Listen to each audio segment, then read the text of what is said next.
Crossover. Oh, killer crossover. Just crossover. It just crossed him over nastily. Another victim to the crossovers. Cross him up and sit him down. It is the crossover. It's powered by Everlevel Concrete Repair in Omaha at everlevelconcrete.com. Josh Peterson is here. And that's the only person that's here. Well, the morning crossover was just me and young Matt. Oh, wow. Yeah, because Gary's sick today? Is that what's going on? He gutted it out and finished today. Oh, shout out to Gary. Yeah. Shout out to Gary. What a trooper. Yeah. Yes, Kaleb Henry is going to be filling in. I don't know where he is, though. Don't know where he is. My guess is something happened with his child, and he has to put his child down for a nap. I like a fashionably late host. Do you? It makes him seem cool. Yeah, well, what do you think about a fashionably late producer? Don't love that. Don't love that. Shout out to Joey, who is also producing the baseball game right now. He's busy. What if we just piped that in for the next 30 minutes and we just listen to Happer? I got it right here. Hey, Happer, what's up? Happer, speak to us. You're on the radio. That's one of the things you want to have straightened out. Yes, it is. There you go. That's Connor Happer, ladies and gentlemen, live from the ballpark. Didn't have that kid sound in the background. You know, Kids Day usually has that sound. There was they mentioned the number of children heading towards the exits. Oh, no. At 1:30. They got to get, I guess they got to get home or to school so then they can go home. Uh-huh. Is there anything worse as a kid, Josh, or even as an adult, than leaving a place to go to another place to then go home? Even as a child, I recognized the inefficiency of that. Like, man, couldn't we just go home? You're 12. You can't like drive home. Correct. But I'm like, correct. Just seems like an extra step. You know, the one that I think of the most, and this can still happen to us as adults. Well, I mean, you come home from a trip, right? And you fly and you get to the airport, you're like, you're home, but then you still got to drive home. But the thing that I was thinking of was when you go to drop off a rental car that you rented from your home city, and then you have to return the rental car. And if you're getting a rental car, usually that means you have a long drive ahead of you. And so you bring the rental car back, and then you still have to drive home. Like after the 2012 Big Ten championship game, which I sadly attended to see Wisconsin beat Nebraska 70-31, my friends and I drove the rental car back, dropped off the rental car, and then had to drive home. At least I wasn't driving to Lincoln. I lived in Omaha at the time. Oof. Yeah. Some of my friends had to drive all the way to Lincoln. What a sad drive. Yeah. Josh, Quiet. That is amongst the saddest. Ooh, that'd be a good topic for the show. What is your saddest sports drive? Sports drive. Let's make sure it's a sports drive. Yes. That would absolutely be the number one on my saddest drives. Has to be number one. Any football road trip we've been on where we've lost has been very quiet on the way back. Not great. It's also faster on the way back, though. You think so? Even when you're sad? Well, because, I mean, we're putting the pedal to the metal when we... Just wanting to get home? Yeah, like, let's get this over with. That makes sense. That makes plenty of sense. What were the topic du jours on the Connor Happer show featuring Josh Otson today? Well, anything going down? I needed to talk about something that was happening. Like, I don't know about you when you're compiling a show. Yeah. Like, I can't talk about, like, hey, 4 guys I don't really know hit the portal. Sure, yeah. For Nebraska. So I watched the NBA last night. I had some takes about a team that prides itself on their culture, losing by 55 points at home. Tough. People do talk about heat culture a lot. That's right. Stib says, what the hell kind of crossover is this? It's a lowly attended crossover. Stibs. Yeah, seriously, it's just us two. I don't know where Kaleb is.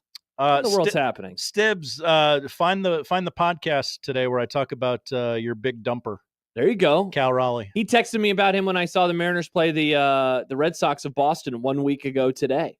I was at Fenway that night. Fenway. Yeah, Stibs was not happy. How was it? I hear it's a beautiful stadium that is not conditioned for the human bodies of 2025. You know, I thankfully am lucky enough to be a thin man, comparatively speaking, right, to many of our cohorts in America these days. And so I wasn't comfortable because the seats are not comfortable, but I fit into the seat, which was good. I think that ballpark is awesome. I love old ballparks. I've been to that, and I've been to Wrigley, and I'd been to Fenway before. It's cool. It's a dump, but it's cool. It's like a cool dump, you know, because it's in the neighborhood, That's the cool part about some of those old stadiums. How many of them old stadiums even do that anymore? Especially just that in Wrigley, right? Where you actually feel like you're in a neighborhood. And even Wrigley, they've really tried to turn it into not a neighborhood. Yes, it's like an amusement park down there. Yeah. It's not so much an amusement park. There is a bar. We went to a sports bar before the game that is literally in the state. It's like in the stadium in terms of it is the same building, but you are not inside the ballpark. You've not entered into the ballpark, which is, I don't know, cool, but also strange at the same time. Was it a modern sports bar or was it like an old? No, it was. Yeah. They had televisions and stuff. Okay. Power. Okay. Bathrooms, working bathrooms. Good. Plumbing. They did have lots of stairs to go to the bathrooms, and this was the day after the race, and so I was pretty miserable walking down those stairs. Stibbs says, so I'd really enjoy it there. Stibbs, you'd have a great time at Fenway. You'd have a great time. You love dumps. Yeah, exactly. You love big dumps or dumpers, and then you love dumps as well. Right. Aaron says, Aaron Papillion, where was your seat pointed? I sat down the right field line and was basically pointed at the bullpen. We, again, were lucky. Our seats pointed to home plate, which felt like I was in a modern seat at Fenway. Because, if you have seats out in on the right field line, you face center field. Because they just, why wouldn't they build the seats to face home plate back in the 19-whatevers? I have no idea. They didn't think about it. They really did not. Isn't it strange when you go to old ballparks or even old houses and you're like, what was the thought process with this? Yes. Instead of making it, more modern. I guess because it wasn't modern. It's very confusing. Mm-hmm. It's very confusing. Wow, Brandon says, definitely no Happy New Year today. Whoa. Jeez. We might find it. Yeah. You don't know. Yeah, we got time. Yeah. YouTube user says, were these seats courtesy of Mike Ferrin? No, they were not. They were courtesy of our wallets. Wow. We bought them. Man buys own tickets to sporting event. I'm a radio guy and I have to pay for this stuff. Yeah. We live off of our salary and then free things is how we survive in this business. And Now, I did ask Mike. Mike was unable to deliver and he apologized. Wow. And yes, I accept, Mike, I accept your apology once again. It's going to be okay. It is going to be okay. Colin writes in. Hi, Colin.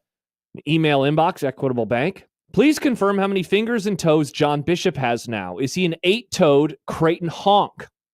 I cannot confirm how many toes he has, but I've not heard anything about his feet. Honk, honk. I think his foot is normal. I think both of his feet are normal. Okay. And I do think he does have all 10 of his digits. Okay, that's good. That's important. And he has access to The Athletic today because he sent me a story from The Athletic. He said, hey, if you need anything for the Ferrin interview, here's a story for you. Which shout out to John for thinking about me and my my lack of baseball acumen. He's still thinking of the show. Mm-hmm. He definitely is. Hobbled the way he is. Speaking of thinking of the show, Kaleb Henry now in the building virtually. Hello, Kaleb. Hello. Everything okay? Yeah, we're good. We're good. Okay. Nap time disasters are fun, so everything's. Oh no! Hey, you were right. Yeah. Kaleb, we should have put together a bingo card for how many times the Grum could be altered with today, perhaps based off of your home life. Oh man, yeah, it was. I thought we were good, and then we apparently didn't lay on the couch long enough, so we were not good. And then she wanted to take extra stuff into her bed. And then she needed songs. And then the latest thing was she just wanted to hold my hand. And I was like, the Beatles once wrote a song about that. Yeah. And I don't think their version was the 4-year-old is just trying to trap you in there as long as possible, because that's all it is. Interesting. Now, okay, I'm not a father, but you both are. So we can do a little dad talk on the radio.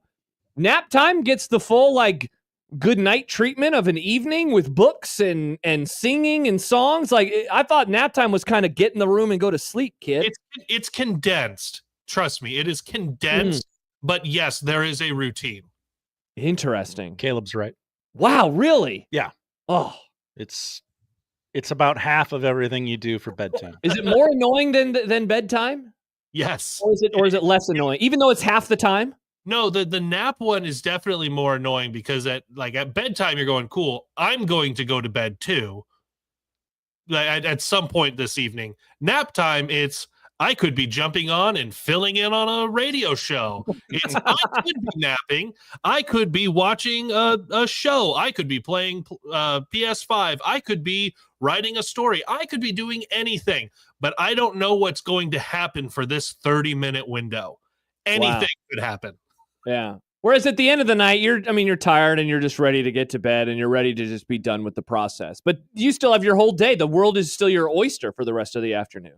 Yeah, exactly. This is one of the things that I hated about on the softball team I play on Sunday. They had us play at 3:15, and I was like, I enjoy the 8:15 at night where I know I'm going to play. I'll have a couple beers after, and I'll go home and just be done. 3:15, I'm like, well, I guess I'm going to go grocery shopping after this. What are we doing in the middle of the day? Gross. You think Aaron Judge goes and shops for groceries after his games? No. Absolutely not. No. Big Dumper ain't going to get groceries after his games. Yeah, what do baseball players do these days after games? Back in the old times, they would just go to bars and get hammered and take women home. Do you think they still do that in modern baseball in 2025? That's not happening in our rec softball league. I'm sorry. No? We're not hitting up sportscasters and going, which of you lucky ladies? That's because most of you are going home to lucky ladies. That's very true. That is very true. Yeah, sportscasters. This is now the second time in 2 days, Caleb, that sportscasters has come up while I've had a conversation with somebody in Lincoln. Yesterday, I was talking to Jack, and Jack brought up sportscasters as a place where we could go for an event, and now you bring up sportscasters. I love sportscasters. It's a great place. It's a very popular spot, and I think that location on 70th lives because of rec softball leagues. Really? Like it is. Well, there's so many people that I'll only do it like once or twice a season. But there are a lot of teams that get done with their games and just go, hey, we're all going to sportscasters. Hey, you guys gonna get there first? You guys gonna get around when we're there? And is it like that for a lot of teams in Lincoln, do you think? Like you walk in and it has the softball smell. There's a musk to it all.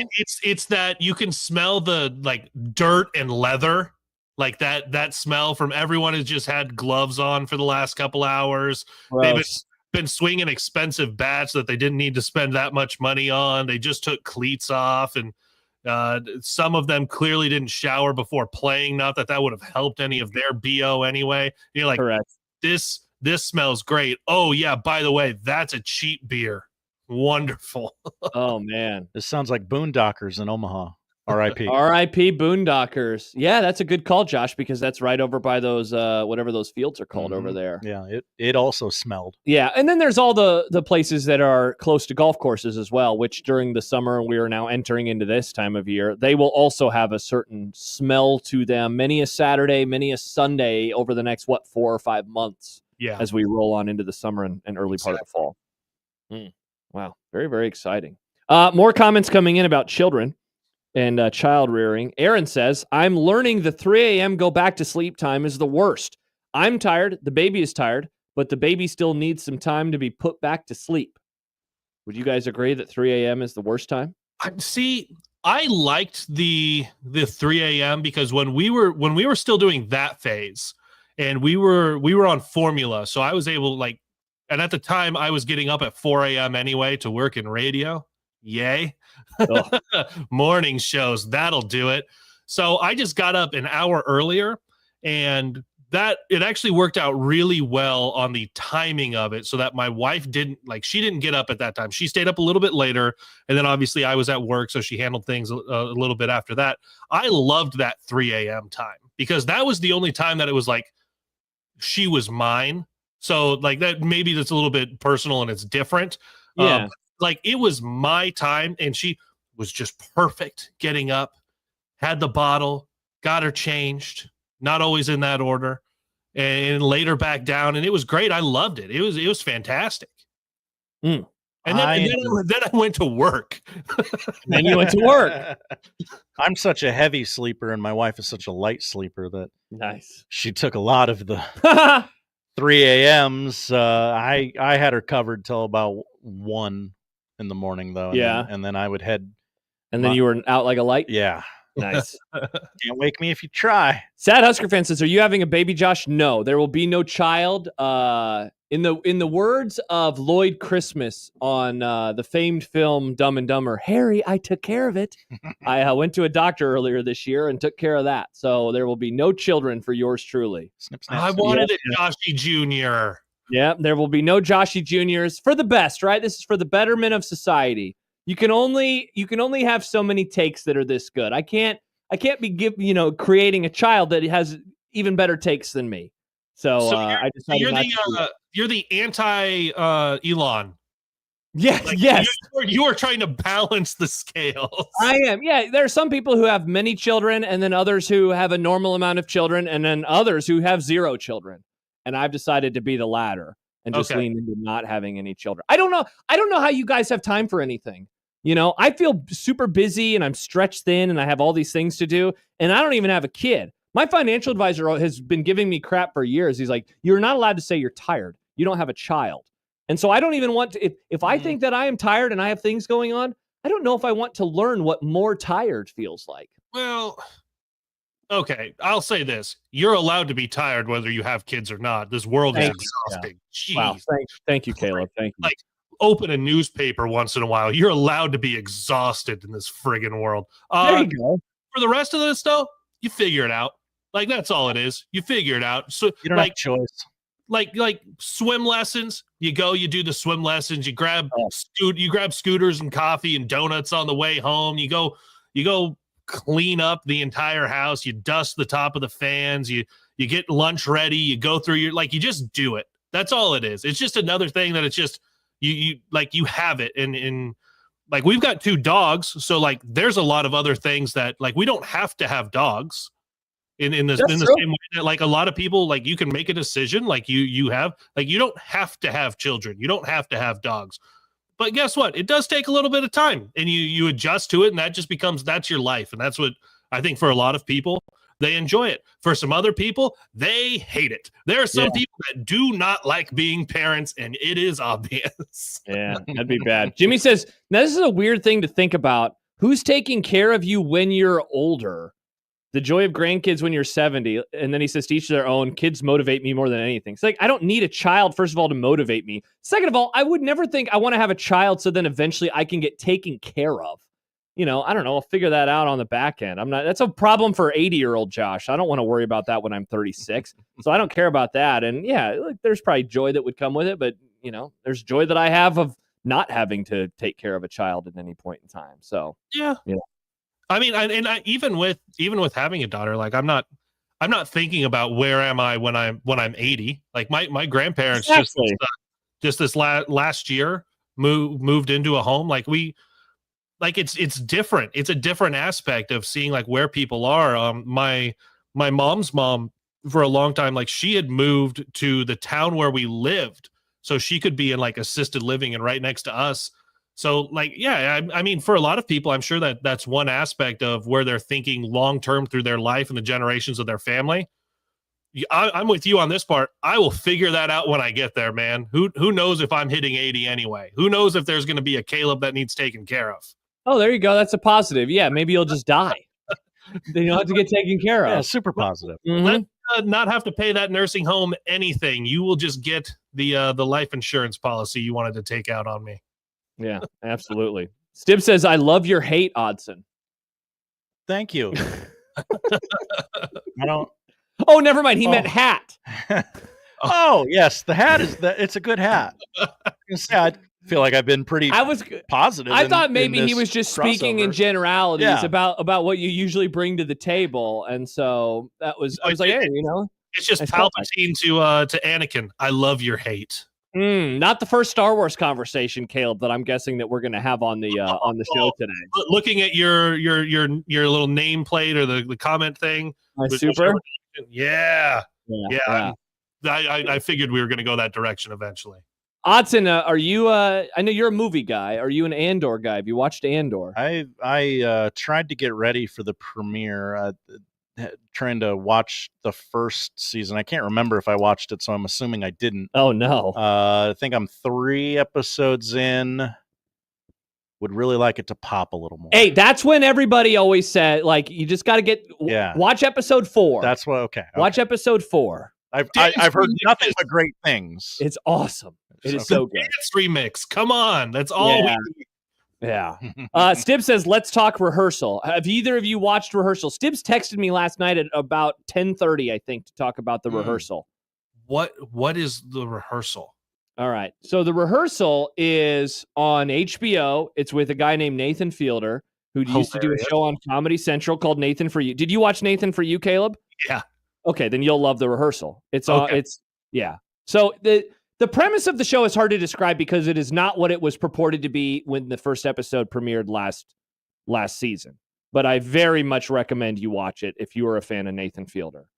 There was let's just say the underhit on the most recent episode. Very good stuff. So, Caleb, I look forward to you watching it and getting your thoughts. Yeah, something to check out among the millions of subscriptions that we all have, right? Every month. Yeah, Stib says, OMG, Caleb, you're in for a treat. Yeah, you really, really are. Really, really are. I did want to ask about this, Josh, before you went away from us because you've been talking for many, many hours. You tweeted out the video, or the trailer rather, of that new movie starring The Rock earlier today. Oh, which yes. Very intrigued by this movie, based on a true story about some UFC fighter. Dwayne Johnson's Oscar turn, question mark? Yeah, and it's one of the Safdie brothers who did Uncut Gems, which was Adam Sandler's almost Oscar. You know, he got nominated, didn't he? But he didn't win. Did he? That was a great performance. This movie looks incredible. And I'm not usually, like, it seems like The Rock just makes trashy movies that I have no desire to see. And I hate UFC, but this movie looks awesome. Yeah, sort of about the trials and tribulations of the fighter. Mark Kerr. Never heard of him. Is his name. I haven't either. Schreiner replied to my tweet and said that there's a very good documentary about him as well. So he was excited for this. And Schreiner's somebody who likes MMA. And I cannot remember the name of the film right now. Yeah, me neither. But it looks really, really good. I know, Caleb, I DM'd it to you earlier, didn't I? The Smashing Machine. That's right. The Smashing Machine. Well, here's the thing. So you sent that to me, and I was like, okay, this is interesting. I'd never heard of it. So I wasn't prepared to be looking for Dwayne Johnson. So you didn't realize it was The Rock? It took me part of the way in to go, wait a minute. Is that The Rock? And that's the part, this is what intrigues me most about it. And it's like fighting movies or like in general things like that, you can take them or leave them. I wasn't overly interested in this movie until I realized that was The Rock. Oh, wow. So like the trailer, it wasn't really drawing you in as much as it was. Yeah, this looks fine. This looks good. This will make money. There's going to be a lot of people very interested in this. I get that. But as soon as I saw, like, I realized who it was, that he wasn't playing himself and he wasn't in a jungle. And I went, oh, with the makeup and the prosthetics and however they're doing the costuming for him, I went, oh, this is now interesting because it feels like for the first time in his life, he's doing real acting, at least through the trailer. And that's how it felt to me. So I'm intrigued by that, to see where it goes and to see what kind of a performance he does put on. Yeah.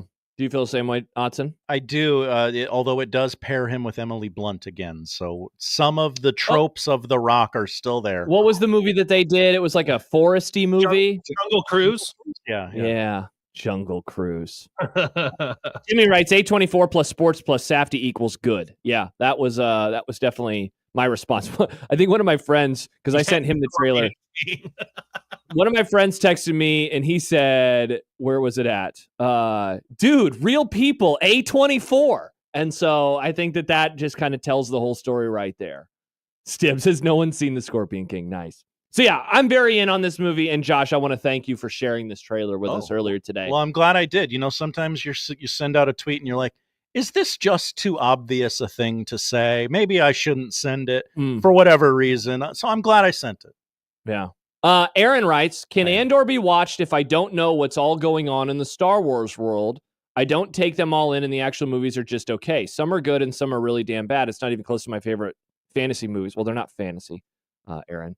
I find them mostly overrated. Well, but they're not reality. Yeah, they're science fiction movies. Okay. They're just not fantasy. Fantasy is, one to be clear. Yeah, like, okay, come on, Josh, they're not fantasy movies. It's not a documentary. I find them mostly overrated, but I heard a lot of good things on Andor, and I don't know if it's just Star Wars honks just hyping it.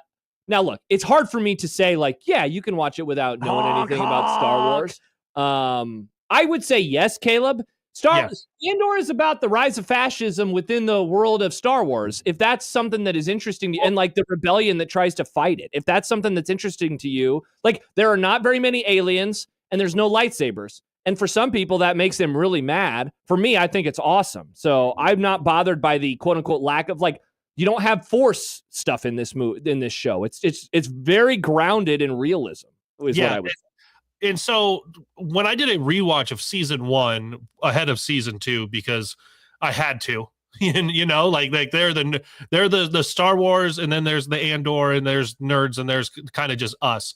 I was doing a rewatch, and my wife, she watched the first couple episodes of the first season of Andor, and she just it really wasn't for her. It didn't take. But I had some moments where there's really good scenes, there's really good writing, there's really good dramatics happening, and I showed them to her, and she got really into it. She had, and this isn't a spoiler or anything, I know it's been out for a while, but she had real concern for Andy Serkis and his character, especially at the end of that particular episode. So there are certain things, and like you said, because there's no lightsabers, there's no Skywalker family, there's not that part of it, and you're dealing mostly with the human looking aspects of the universe, of the galaxy far, far away. I think it is something that if you're not really into Star Wars, this would be something that you could be more into, in the same way that when Rogue One came out, and it was, okay, it's a Star Wars movie, but it's way more Band of Brothers than it is Return of the Jedi. Those types of things. It's way more grounded in reality. So if you're not into Star Wars or the fantasy or the fiction realms of things, the sci-fi, I think this is still something, because of the writing and being so grounded in the realism, like you said, that people can get into it in a very real way. Because there are, you can look at the historical comparisons to the rise of fascism. You get to see a lot of the way rebellions swell up from the bottom. It's not just all of a sudden everyone is combined into the rebellion type of a thing. You get to see all of it mature and come together. You get to see real hate. You get to see people go through real trauma, and what does that mean for them? It's beautiful acting and writing and directing in a way that it's in the Star Wars universe, but it's so much not Star Wars when you just hear those two words and think about it. And isn't that, Kaleb, why a lot of the huge Star Wars people, some of them really dislike it, and that maybe it goes against some of their political ideology. But I do think that there are a lot of people that are I want my lightsabers. Where are my lightsabers? Yes, there's those people, but for me, we've explored a lot of the lightsaber stuff, particularly I can agree more, with the Skywalker family, and those are the prequels, the original trilogy, and the sequel trilogy, and you'll get more Star Wars stuff, you'll get more lightsaber stuff, and then I think there's more of that to explore.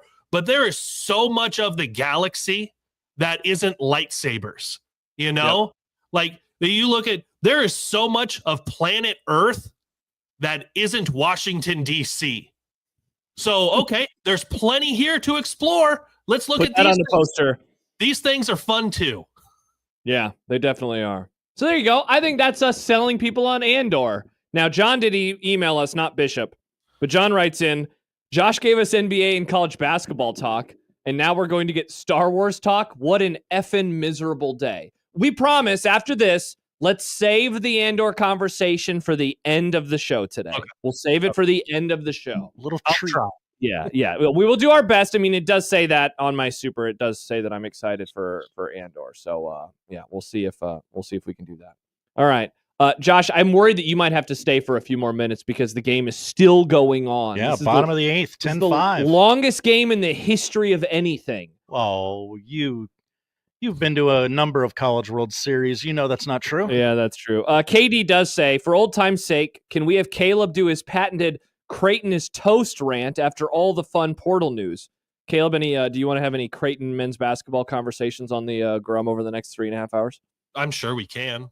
There you we go. Can find somewhere. Yeah. All right. Perfect. Maybe we'll talk a little hoops today. All right. That's the crossover powered by Everlevel Concrete Repair in Omaha at everlevelconcrete.com. I would say goodbye, Josh, but I don't think I'm saying goodbye unless you and Joey are trading. I told him that was an option that All was right. on the table. So, perfect. We'll see. Maybe we'll trade, and then you don't have to talk again because Yeah. you've been talking for like 5 hours. Okay. So maybe that's going to be the plan. All right. Thank you, Josh. Thank you, Josh. Have a great day. All You right. as well. Kaleb Henry is hanging out, and the program starts next on this Tuesday here on 1620 The Zone.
Unsportsmanlike conduct on 1620 The Zone.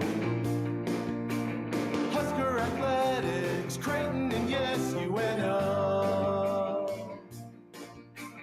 Don't miss a moment, they'll give you your fix. They're on every day from 2 until 6. Spend your afternoons with John, Josh, and Nick.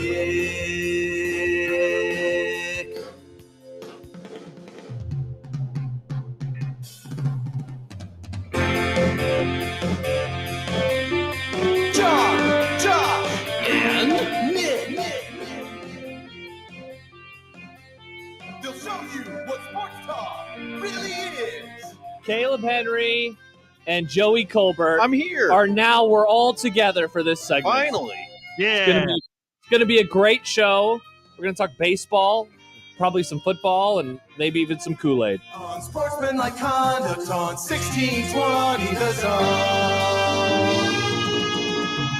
Husker Athletics, Creighton, and yes, UNO.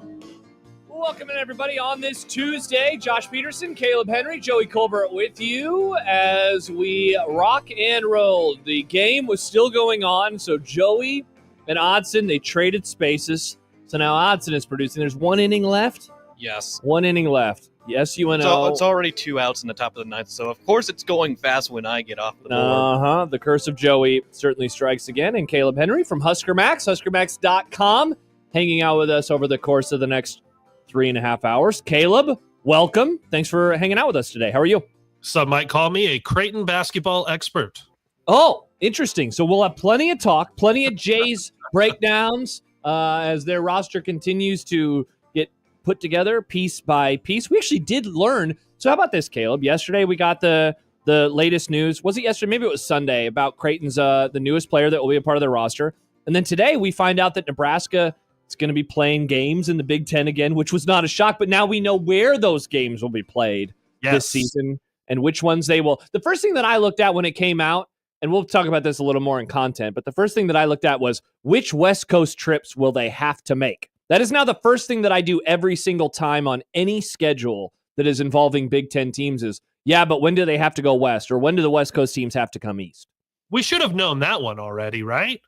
Because last year, Nebraska went to the Pacific Northwest and the LA teams came to Lincoln. So being just the second year, they haven't had time to be like, okay, well, now it's going to be kind of a back-to-back.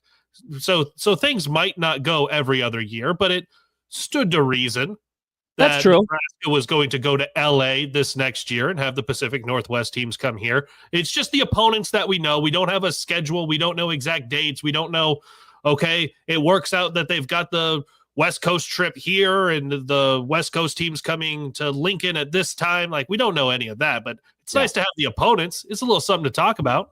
Yeah, then the next thing to keep an eye on then, obviously, with any of these types of announcements is, will the West Coast games be really late or will they be on the weekends? And last year it was a little column A, little column B. The Oregon game was a normal time on a Sunday night. And then, of course, you famously remember the Washington game was not at a normal time on a Wednesday night, as that one, did that start at 9 or 9:30? 9:30. 9:30. Good God. Good God. Yeah. So that was the news of today. Don't worry, friends. We will talk lots of football and very little basketball on the show today. That might be the extent of what we're doing, but it's time for the Grum Down, brought to you by the Rooferys at John Higgins Weather Guard. Kaleb Henry in the building virtually. I know earlier, Kaleb, Stibbs wanted to know about your dog. Need deets on the husky, please. So maybe some dog talk at some point on the program. I can move out of the camera a little bit more for a lot of that action. Yeah. Oh, who's a good doggy? Who's a good doggy? Nice. Joey's getting emails. No worries, Joey. Mr. Yogurt says no roster limits. Will he get his wish? We'll talk about that in just a few minutes. Before we welcome Mike Ferrin onto the program for one of those rare shows a year where he realizes that I'm the one driving the ship and I'm going to try to ask baseball questions. I'll do my best. That'll be fun. We'll both do our best. Let's see. Husker expectations. The Kool-Aid is being had. We barely talked about this yesterday, Kaleb, but phase 2 of our Four-phase poll question is underway. What will Nebraska's record be in 2025? We have 4 options. It is the same that we have had, I think, since every year since 2021. Either 3-9 or worse, 4-8 or 5-7, 6-6 or 7-5, 8-4 or better. We've stuck with those options because A, it's easy for us now to look back and see how the optimism or pessimism compares to previous years, but also they need to have a breakthrough year before we're finally willing to change the results. We will discuss the early returns, and you can still vote, by the way, at USC 1620 on that, and it will be available all week long because that poll question will last a total of 7 days. Michael Bruntz will join us. Are the baseballers playing better? Nebraska close to 500 now as they picked up a couple of series wins over the last 2. They have Minnesota on the docket this weekend, and they have another one tonight for a midweek game as they look to they're kind of alternating right now, Kaleb, where they win and then they lose and then they win and then they lose. So they're trying to pick up a dub tonight. We'll talk about all that and more with Bruntz in about an hour. It is a Tuesday, so the Super Hot Take Market is on the schedule. Steve Sipple will join us later on, his takes on the Husker games and more. And if we haven't done enough already, Andor. Episodes 4, 5, and 6 coming up later tonight. We will discuss all of that and more as the show rolls on today. 402-951-1620 is the phone number if you would like to give us a call and or shoot us a text. Not and or shoot us a text, and / or shoot us a text. You can do so right now. LSD Will says, why doesn't John co-host from home? Who's stopping that, Captain Vicodin? Now, that's alleged, according to LSD Will. I don't know what John is putting in his body right now. John will be back tomorrow. He was just going through it. And I'm just hoping, Kaleb, that John finally got some sleep. That's what I was hoping for. Wait, the only person allowed to ask what is in John's body is LSD Will? Apparently it's LSD Will. I just wanted to make sure that people know that it wasn't me. I don't want HIPAA violations to be happening for yours truly. So that was alleged from Will. That was alleged. I also don't think that's how HIPAA works. Okay, well, I just want to make sure that I'm covered. Just want to make sure in case any of the HR folks are listening. So, yeah, you can shoot us a text like LSD Will did. Charlie writes, did John tear his scrotum like Andy Bernard did on The Office? No, his scrotum is intact. I guess I was going to say, Caleb, I can confirm. I can't confirm it. I can't. We'll get story time tomorrow. I can't. Yes, John's going to tell us exactly what's going on. I don't know about a scrotum, but I think it's fine. Pictures, I can confirm. His wife texted me. Everything's fine. I do feel, Caleb, speaking of the text line, I feel very blessed, #blessed, because I was able to receive some videos from John's wife of John that I have now on my person. But I'm going to keep those away from people because, you know, John wouldn't want people to see them. But maybe I can use this, though, as blackmail against him at some point in time. Do you want me to release those videos, John? I can. Are those videos better or worse than the catching or not catching a punt over the weekend and reactions or not reactions? Interesting. Yeah. John, will John go post on a message board to delete it and allegedly again? That's a great question, Kim. Maybe we can do that in dumb debate. John was ambushed and attacked. He was by something in his yard. I still don't know what. Dwayne says John mowed his penis off. I don't think it was that. I think he's doing good down there in the nether regions. I think. But you never know. So we'll find out from John tomorrow. You can also email us at Equitable Bank Inbox. Josh at 1620thezone.com. I forget. What did we figure out it was? It was Joe J. Just email me. Just email Josh. Just email If you want to go at my email, it's at jcolbert@nrgmedia.com. There you go. If you want to go at anything Joey. about the NFL schedule. Perfect. Caleb, you don't have a work email from us anymore, right? Could people still email you at khenry@nrgmedia.com? I'll get a text every now and then from someone from like people I used to work with, and they'll be like, hey, someone sent an email to your work email. Can I forward it to you? And I'm like, yes, please. Here's my personal email. No, just find me on Twitter at iCalebHenry. There you go. That's a JTech Construction Zone Twitter feed at USC 1620 at iCalebHenry at Josh Tweederson and at Joey Warcola. There you go. It's under my name. It's under his name. Watching. You can do all of those things and more. I just got an email from sales director Stacy. Did I hear you say he's back tomorrow? Speaking of John is back tomorrow virtually. John will join us again on the radio tomorrow, but he will be from Lincoln. John will not be in the studio. No. We should set an over-under, Joey. When do we think it's going to be? Will we see John before or after Memorial Day? Because that is, what is that, 4 weeks from yesterday? Yeah, that's 4 weeks. So 4 weeks of shows. Will we have John here? I can't see it because it's a lot of driving. It's a lot of driving. And I think that's going to be uncomfortable 1 hour there. Not because he mowed his penis off, though. Don't put it on the internet that that's what happened. I think the over is slightly going to hit. Yeah. I think he is going to be a right after Memorial Day guy. So until then, John will be doing the show from home. So he'll be here, and there will be I think there will be video of him doing the show from home unless he turns his camera off. Many questions that we will find out tomorrow. Keenan says John has to get used to driving with the hook hand first. Was he Buster Bluth on Arrested Development? John's going to be just fine. Chance says, did Grimetown get to John in his own yard? We need the documents. There's many stories. Release the files. People keep asking me, Caleb, what happened? And I say, I don't know. I'm in all seriousness, I do not know exactly what happened. We will get the story time tomorrow. We will get the story tomorrow. Do you feel honored, Joey, that you are going to be here for John's story time? Yes, I am. I feel bad because I know John usually looks forward to me filling in for Nick. Uh-huh.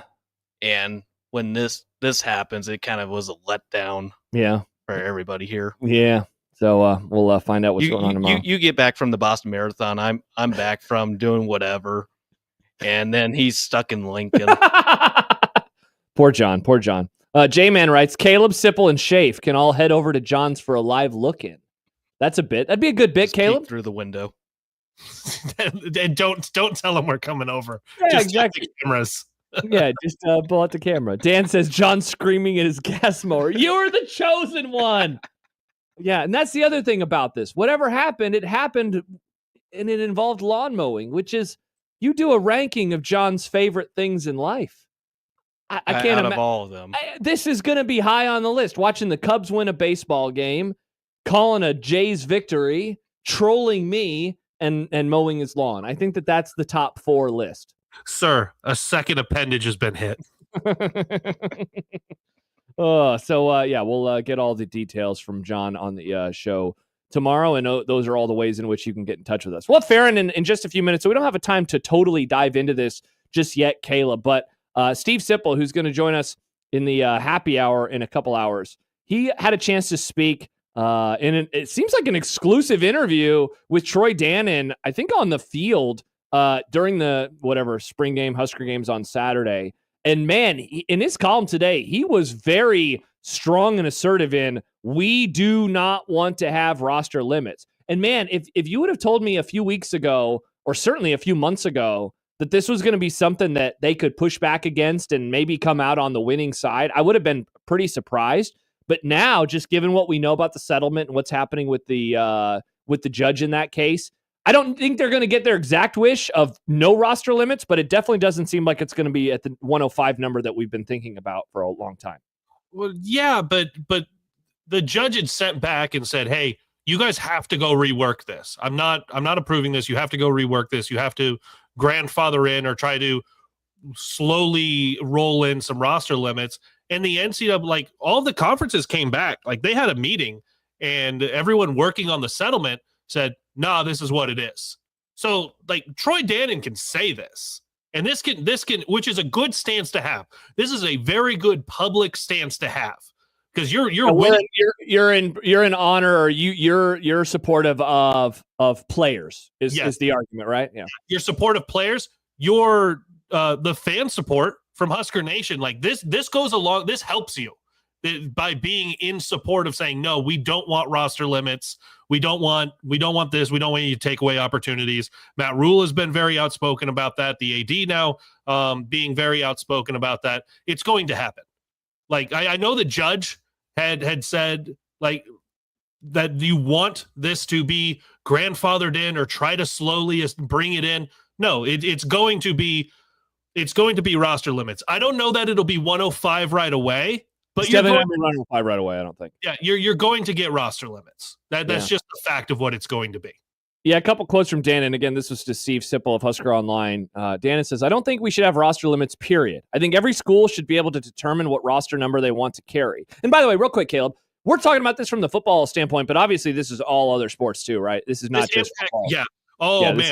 Some of the other sports, the impact is massive. I know when we're talking football, you're talking about getting from like 150 down to 105, but there are some other programs that are just as impacted. Yeah, for sure. Another part of the quote, understand I'm in the minority on that, but I want to make that decision on my campus in my department. Sometimes we like the NCAA or someone else to be the heavy and say, well, they set the rules, but I think it should be our decision. And then one more quote. This was a weird one. I don't think there's a competitive advantage. We haven't had roster limits in the past. You know, you had 120 plus players when camp started. It wasn't like the control was lost. So I'm not sure why you need to have roster limits in the future. I mean, the pushback that I would give is, like, in every other entity of sports, you have roster limits. Like, this is not some we were talking about fascism earlier. It's not some draconian fascistic like measure that we are seeing from the NCAA. If anything, Caleb, it's a cost-cutting thing because, you know, now that you're going to have to pay players or get to play players, I guess you don't have to do it. I think that is playing a large part in what they're trying to do. Well, it's. You could have said the same thing back before they had scholarship limits. Well, you could have 1,000 scholarships, but you could only play 11 guys at a time. That's not a competitive advantage as long as they've got 11 guys that can go up against my 11. Well, if I stash 150 guys and I've got the NIL to get enough guys on here, what scholarships be damned, whatever it is, and I can develop these other guys in a different way, then those other guys who can only afford to have a roster of 90 guys, they've got 5 walk-ons and 85 scholarships. Well, yeah, of course it's a competitive advantage if you're doing it correctly. If you're just having 150 guys just to have 150 guys because you're nostalgic about the walk-on program but not actually developing anyone, Scott Frost, well then, yeah, it's not a competitive advantage. Yeah, 100%. Duncan says, if we want to pretend that this sport is meant to be competitive and fair, roster limits should exist. Yeah, that is the reason why that they exist. So thus there is competitive advantage or competitive equity, I guess. It's fair across the board. So yeah, I found those quotes interesting. Perhaps we can unpack them a little bit more in a bit. Ferrin, who's going to join us next, you know, he calls college baseball games every week. I'd like to ask him what he has heard from coaches and what they would like to see inside of college baseball in terms of roster limits. So that's going to be affected quite a bit. Well, yeah, because baseball is not a sport where you are giving everyone a full ride scholarship like football and basketball. So baseball is already going to look wildly different, especially in the South, where you might get a lot more scholarships, or you might have teams giving almost no scholarships. Like baseball is going to be one. Baseball and track are two that I am very intrigued about on what their scholarships are going to look like. And I know rev share is going to be almost nothing, but if you're allowed to give scholarships to anyone within the roster limit, correct, it's going to look really weird and different in the next couple of years. Yeah, it's going to be quite the game changer. So we will talk about that and Major League Baseball and a whole lot more when Mike Ferrin joins us when we return again. 402-951-1620. Shoot us a text, give us a phone call, email us, Equitable Bank inbox, or find us on the JTech Construction Zone Twitter feed. Caleb Henry in today for John Bishop. I'm Josh Peterson. Joey Colbert producing. It's Unsportsmanlike Conduct here on 1620 The Zone.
Mike Ferrin, Sirius XM MLB Network Radio. Ladies and gentlemen, now singing the Mike Ferrin Open, it's Mike Stibbs. Just make sure it sounds sexy, Stibbs. Lord Almighty, how can you stand Arizona? Your fair skin must be burning down into your absent soul. Mike, Mike, Mike, Mike, we can barely hear you. It sounds to me like you called us from inside a hole. But your phone calls lift me higher, like the ERA of Mark Pryor. Your hair looks like it's on fire. You're Mike Ferrin.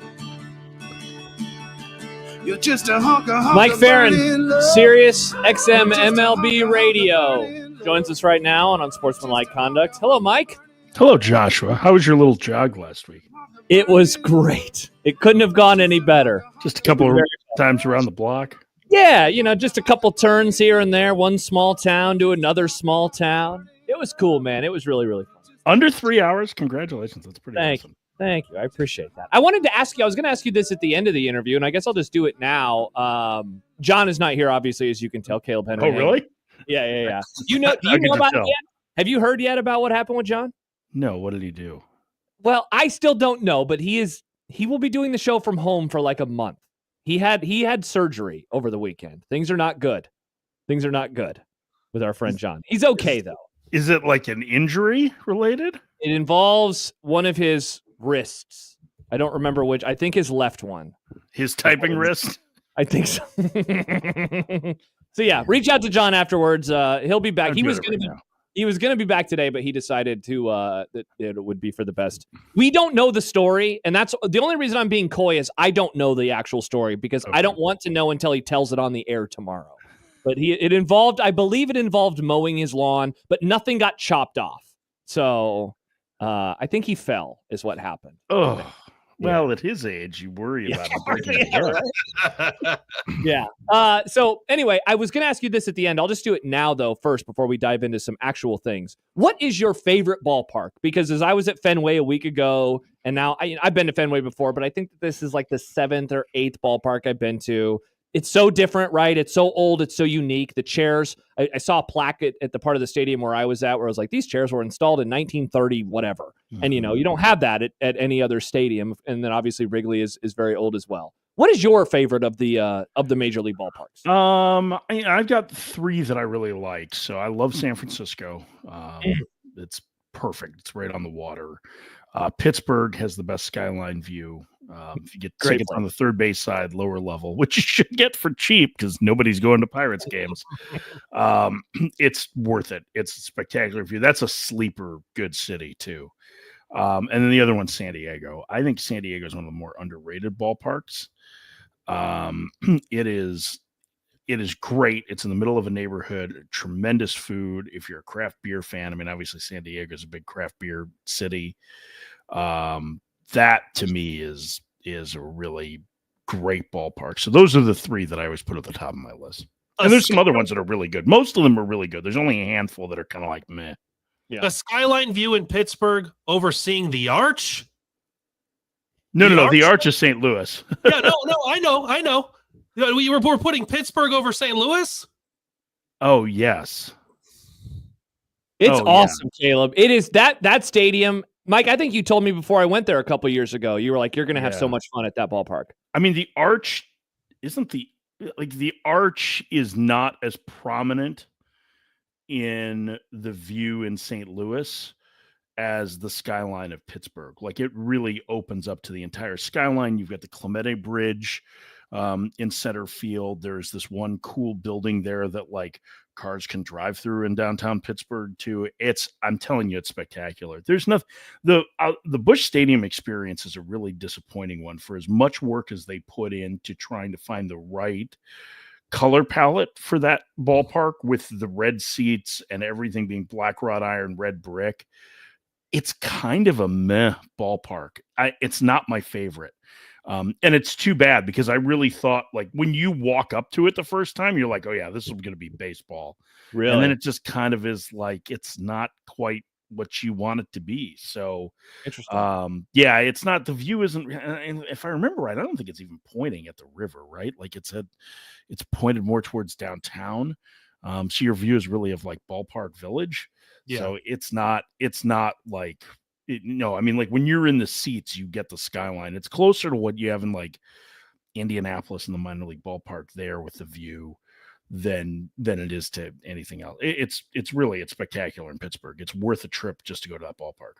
My experience could be skewed by going to college in the St. Louis area and getting $5 tickets to a lot of games and people around us buying a lot of the beers. Yeah, I mean that doesn't mean that's an experience, right? So like your ballpark experience is great, but in terms of views, I don't think that I wouldn't put St. Louis up there. Mike Ferrin joining us. Mike, before we get to Major League Baseball, Kaleb and I were talking right before the break about the roster limit stuff that we're still kind of awaiting word on, given what the judge has said in the settlement case in the NCAA. I'm wondering what you have heard from coaches that you talk to in terms of like, what are they hoping for? Do they have any hopes and wishes? Like a lot of the football coaches are saying, we don't want limits. We need more than 105 players. College baseball is going to be so different because, as we've talked about with you, I think 2-3 weeks ago, they're going to be able to have way more scholarships than they ever have before because that limit is going away. What do they think, though, about do they have any takes on the sizes, or in a way, are they just so happy about the scholarships? Well, I mean, it's the scholarship is going to might be left up school to school. So I think there'll still be plenty that are at 11.7 or 12 or might get to, 14 used to be fully funded. So, I mean, it might be that. I mean, you're going to have some, like ASU has already said that they'll go to 34. But there's not going to be rev sharing there. I think there's going to be, some of the places that have revenue sharing might end up in the 20s for a scholarship limit, but they'll find other ways to be able to make it work. Some places aren't necessarily going to announce a scholarship limit. They'll just do what it takes, from what I can gather. The roster limits, though, are a big concern because what the American Baseball Coaches Association recommended to the NCAA was a 38-man roster in the fall, and then having a cutoff date, and I can't remember if it was November 1st or what the date was, but to 34, which is what it is going to be the roster limit. And the problem is that even if you have a 38-man roster, you're going to start running into issues with injuries to pitchers, and all of a sudden you're in trouble, and it's going to make it a lot tougher to redshirt guys, right? So, everybody's got an opinion on it. Nobody knows what's going to happen. So, and baseball is kind of, later to the trough, let's say, than football, basketball, women's basketball, and probably in some instances women's volleyball and maybe even women's softball. So, I think that depends on the school, right? I think in the SEC they'll lead earlier than other spots, but I think it's gonna be different, that's for sure. But nobody is quite sure what it's going to look like, and they haven't been given any guidance, which is great because it's not like the high school season is just about over, and these guys have offered scholarships and whatnot. So it's the timing of it isn't going to be great for baseball this year, but they'll adapt. They've adapted to everything else. Along those same lines, NIL has been a thing for a few years, and we're starting to see a couple of sports really take off with ballooning those numbers. Like football is looking at $20-30 million plus rosters. Basketball, last year, if you had 5 million, that's great. This next year, you better have 10 if you want to win a championship, type of a thing. And that's different than rev share. We need to point that out. That's different than rev share. For baseball programs, is there a number that the top programs are working with, or do we have any? The thing I hate about the NIL in its current form is that you don't know any of the numbers for sure. It's what you hear. We've heard rumors and the low 2 or 3 millions for some of the best programs, but I mean, it's also like the NIL game is going to change after the House settlement. So, so I mean, I don't know that anybody. I don't know that anybody has a real idea of what's going to happen, other than the fact that NIL, the sense that I got this weekend, I would say over the last 2 weekends, is that the NIL stuff is going to change enough that it's not going to be a factor in baseball. Like that there won't be that money there. So what you're going to be competing for is roster spots with opportunity. And, the transfer portal is obviously a bigger deal in baseball, because what you're seeing is the bigger schools able to get older players from out of mid-majors or out of, in the case of some places like Duke has a really great deal, right? Like they've got a 1-year MBA program, and obviously it's really tough to get into Duke. But if you're an Ivy Leaguer, you can only play 4 years. And if you have eligibility left, you can go and get a 1-year MBA. You've got an Ivy League degree, and it's basically paid for at Duke, and you can go in. And that's not like, this is not a criticism of Duke. It's just an advantage of being that academic institution. So they have been really successful with those guys, especially on the position player. Well, I shouldn't say that. They've had a couple of really good relievers, including Reed Easterly, who's there this year. So I think it's just a matter of how the pie ends up getting divided more with rev share, and it's going to be a pittance, I think, for most of the baseball programs. So I think what you'll see is what little, they feel like it's out of control because it's never been done before, but it's nothing compared to football. And my understanding is that that's even changing after this year. And that's part of the reason why there's this cash grab going on now, is that once House gets codified, it's going to be different. Yeah, 100%. Mike Ferrin joining us here on Unsportsmanlike Conduct. Mike, we began the conversation by talking about ballparks. Obviously, one of the ballparks that kicked the retro look of them was Camden Yards, which is home of the Baltimore Orioles. 11-17 so far on the year. I know it's too early to tell. It's still April. What's not real, though, about the start that they have had as it portends to the rest of the year? Well, their pitching isn't very good, and I think that was one of the things coming into the season that we were really concerned about the Orioles pitching staff. And then they had a bunch of injuries on top of it. So it just like absolutely has decimated them. Now they're going to get Kyle Gibson here tonight, who they signed to a free agent contract, and he's been pitching in the minors getting ready. So he'll start tonight against the Yankees. They should get Zach Eflin back in the not too distant future. So that'll help to stabilize some things. But really it's been that. And then the offense has just kind of been mid. But that to me is more like, early season than anything. They have a lot of talented offensive performers that haven't gotten going yet, and that'll happen as the weather warms up, I think. But really, the starting pitching problems were predictable, and they certainly are an issue right now for them. There's a lot of good baseball to talk about, but I think for some of us who maybe don't follow it every single day, there's an interesting aspect of watching a car crash and being 28 games into the season, but 14 and a half games back on the wild card already. Are the Colorado Rockies looking at just an historically terrible season? And there's going to be absolutely nothing they can take from this. And it'll be fun for some of us who have Rockies that are Rockies fans, but I like watching them suffer as well. Yeah, I mean, it's really good that Nick isn't here to listen to you talk like this today, because obviously as the resident Rockies fan on this program, I think you probably would send him into the fetal position sooner than Josh normally does through the course of an afternoon. Correct. Listen, like they stink right now. I mean, this is the worst start for a National League team in nearly 150 years. They are on pace to win 23 games. I think they'll win more than 23, but they're not good. I mean, like in terms of talent, they're better probably than the White Sox were last year. They have, Brenton Doyle was kind of in and out of the lineup. He was on the bereavement list. He was battling some nagging injuries. He's a really great defender, even if he's not a star offensively. Ezekiel Tovar is a really good player, and he's going to be out for about another 2 weeks with a hip injury. So they have some guys that are building blocks for the core of the next good Rockies team, but they're not going to be good. And the toughest thing is that they play in a division where there are no easy outs for them, right? Those 52 divisional games a year for them are a nightmare because they have 4 playoff contenders that they have to deal with. So I don't think that they probably end up in White Sox territory. I mean, the White Sox aren't very good this year either, and yet they've been outscored by 25 runs. The Rockies have been outscored by 75 runs. It's bad.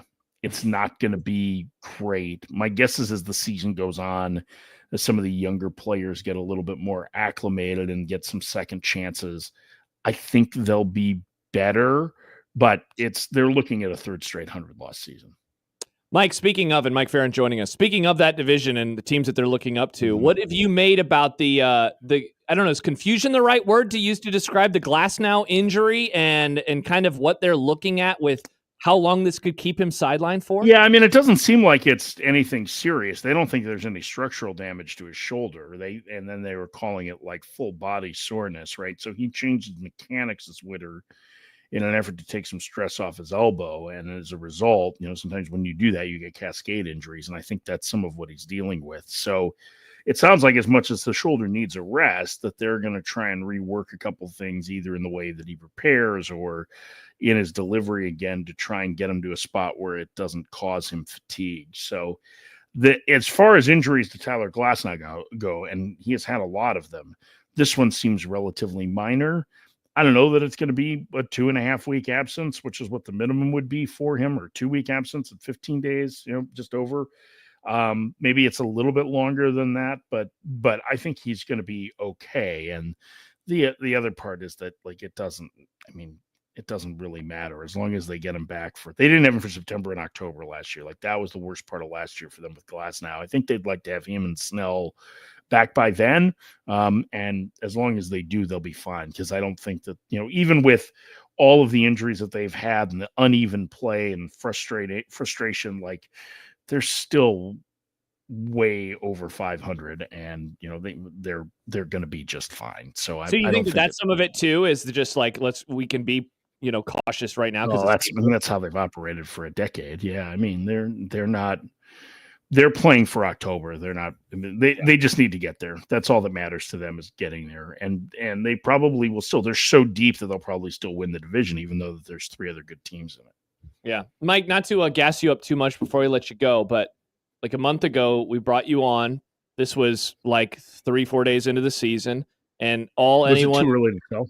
It always is, even in October. But the thing that people wouldn't shut up about, and we talked about it for 15 minutes that day, was the torpedo bats. And I remember at the end of the interview, you said something like, look, in a month, we're never going to talk about this anymore.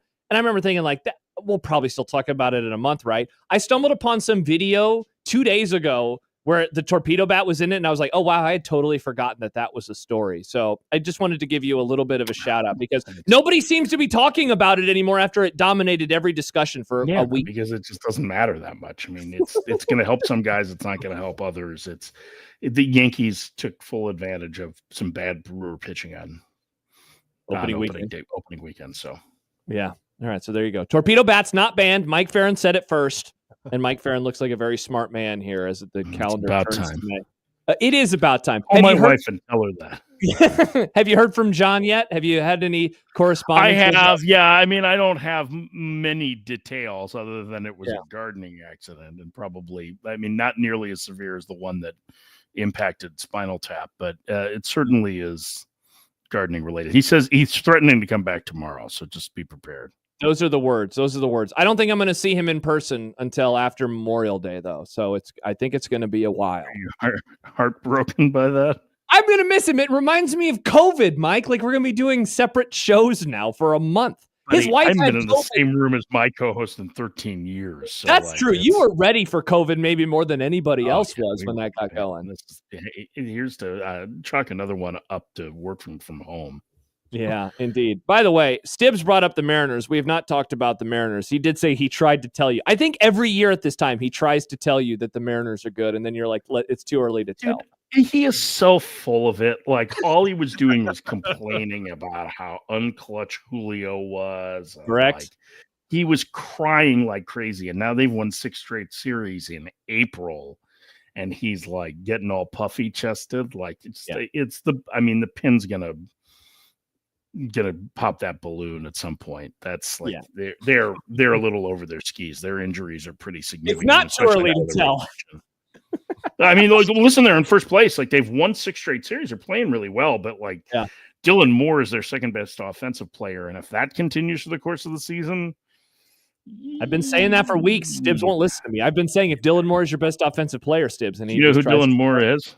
Nope, never heard of him. Though I saw him last week. But they lost. That was the one game. Was that the one game they lost that series to the Sox? Was the literal game? Sunday? I was on Tuesday. I was at the game on Tuesday. Yeah. Oh, okay. Probably. All right. Perfect. All right. All the days run together, man. You can't keep. Yes, all you do is you just go home. You just sit there and you watch baseball every day. What day of the week? That's what you're going to do tonight. Mike Ferrin, SiriusXM MLB Radio. He joins us every week. What's the game on the docket for you this weekend? I'm off. I'm going to be at home, so I'm thinking about swinging down to Tucson to watch TCU Arizona on Friday night because that's a huge series in the Big 12, and I'm Big 12 series here. But yeah, no, I'm actually off. So I was in Raleigh and Louisville last weekend, and I've got this is kind of a fun one. Gabby and I get to do a midweek next week. It's Vandy, Louisville, a week from tonight. Oh wow! In Louisville. By the way, Louisville, sleeper great city, especially if you're a bourbon fan. Holy cow! Like we had an off day there on Saturday. We had the best time. Incredible restaurants. Like they should hire me for the Chamber of Commerce for Louisville. They had a blast. Mike Ferrin here for Louisville. All right. Awesome. Ferrin, as always, we appreciate it. Have a great week. Yep. Take care, guys. All right. Bye-bye. That is Mike Ferrin joining us as he does each and every Tuesday here on the Grum. Chance writes, Ferrin takes a vacation from baseball by watching baseball. Yeah, I thought this is great. You have a weekend off? I would just sit on my couch and he's just going to go to a different place to watch a baseball game. That guy loves ball. That classic Big 12 matchup. Yes. TCU, Arizona. Yeah, I still, this is the first year, right, of the Big 12 with the weird. Okay. Yeah, it is. God, I'm trying to figure out still which of the conferences matchups are still most like perplexing to me. I mean, I guess Rutgers versus USC being a Big 10 game should probably never cease being weird, but there is something about the Big 12. Duke. Yes, it's the ACC one. It's the ACC one because of who they brought in with Stanford and SMU from the Texas West Coast. Isn't that what it is? It's not even Stanford Duke. I mean, that's weird. But Stanford SMU being an ACC game makes no sense. Right. Yeah, and that it's you don't even include a classic ACC school. You include the two new ones who have no business in that conference. Correct. Stanford and Virginia. Very strange. It's all very strange. That's a weird matchup. It is. Stibbs says, I take time off from my job to go do my old job. Yeah, I guess that's true. So Stibbs is also a Mike Ferrin-like weirdo. Takes time off from work to work.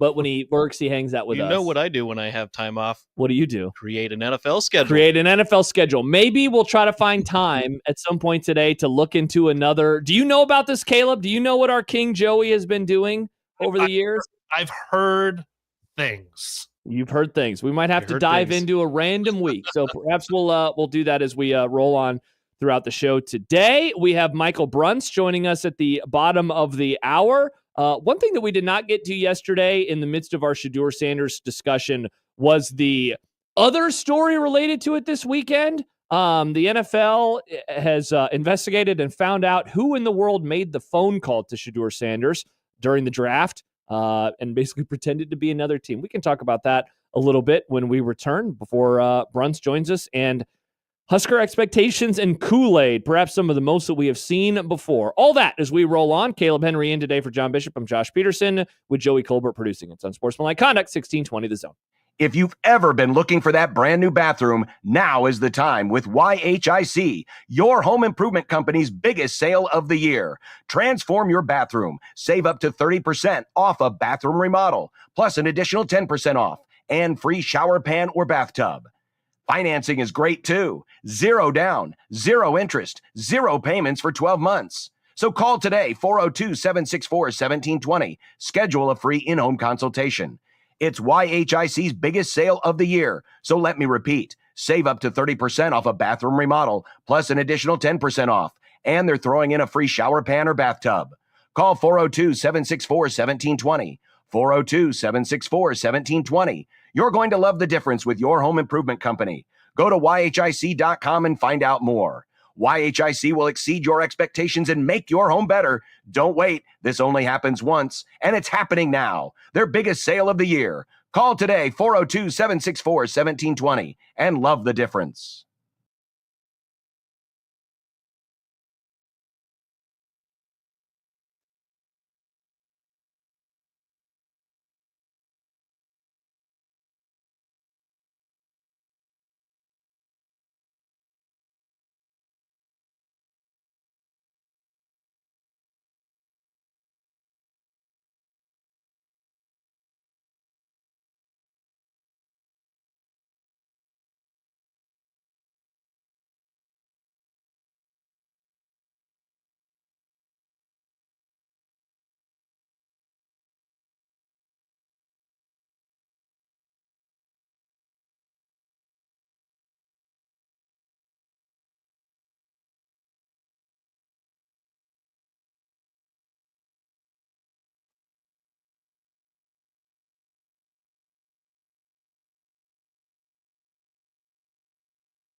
Josh Peterson, Caleb Henry, Joey Colbert here on this Tuesday. And a reminder that you should not miss your chance to win $5,000 with the Mo Money giveaway. Enter to win now at 1620thezone.com with Souls Jewelry and Loan and 1620thezone.com. We have Bruntz coming up at the bottom of the hour. We have Caleb's dog hanging out in the background, making people in the YouTube chat very, very, very happy. Looks like your camera, your microphone wasn't muted during the break. Was something going on over there for you, Caleb? Is everything fine? No, I blew my nose, and then I looked at my board and I went, heard all over the stream. Nice. And I noticed this is like a concert. You're changing your hat. I feel like every segment you have a different hat on. It took an hour and a half for you guys to catch on. Okay, so when we were talking with Ferrin, I was like, that's a different hat than he had on with our first segment. And so when we brought you back, I noticed, I was like, that's a different hat again. So you've been doing this every segment. So have you worn 4 hats today? Yeah. 4 hats. Nice. All right, well, let's keep an eye on Caleb and see what he has going on. My wife will be happy that they're not all just hanging up on, and I'm actually wearing them instead of just wearing like 1 or 2 hats all of the time and the rest just hang on the walls. I think I have worn this Boston Marathon hat every day since I finished the race. So, I'm just going to see how many days in a row. Yeah, I don't. It's just I like the logo. I liked the logo. I almost decided to wear my Celtics NBA Finals. Why didn't you? I just didn't feel like it today. Didn't feel like it. Did not feel like it. I was going to be here for a long time. Yeah, well, and then in the past, you'll look back and you'll say that was a long time ago. That kind of like me as a Cowboys fan. I got my Celtics NBA championship shirt on. Yeah, so that's true. I'll take that. Yeah, you certainly will. You certainly will. Speaking of hats, so when players are drafted, they give them hats, and for players who are not at the draft, Caleb, they often will be like you, and they'll have many, many hats hanging up or ready to put on their heads. We do not have to belabor the point, obviously. We talked a little about Shedeur yesterday, and now it's Tuesday, right? We're getting kind of past everything. But I did want to ask you about the situation that happened where we learned that the son of the Atlanta Falcons defensive coordinator, Jeff Ulbrich, admitted to the prank call made to Shedeur. This was on Friday, right, when this happened? Or was that on Thursday? I think it was Friday. Friday.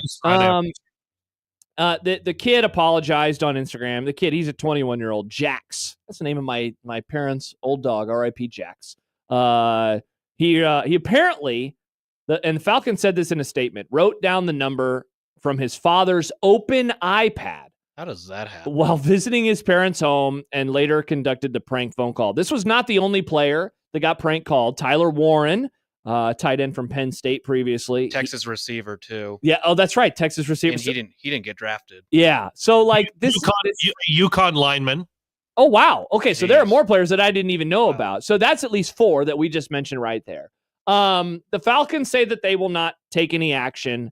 And I guess right now we don't know if the NFL is going to take any action. Clinton Yates was on Around the Horn yesterday on ESPN and said, I'm actually quite disappointed that there hasn't been some sort of disciplinary situation for the individual who left the information out.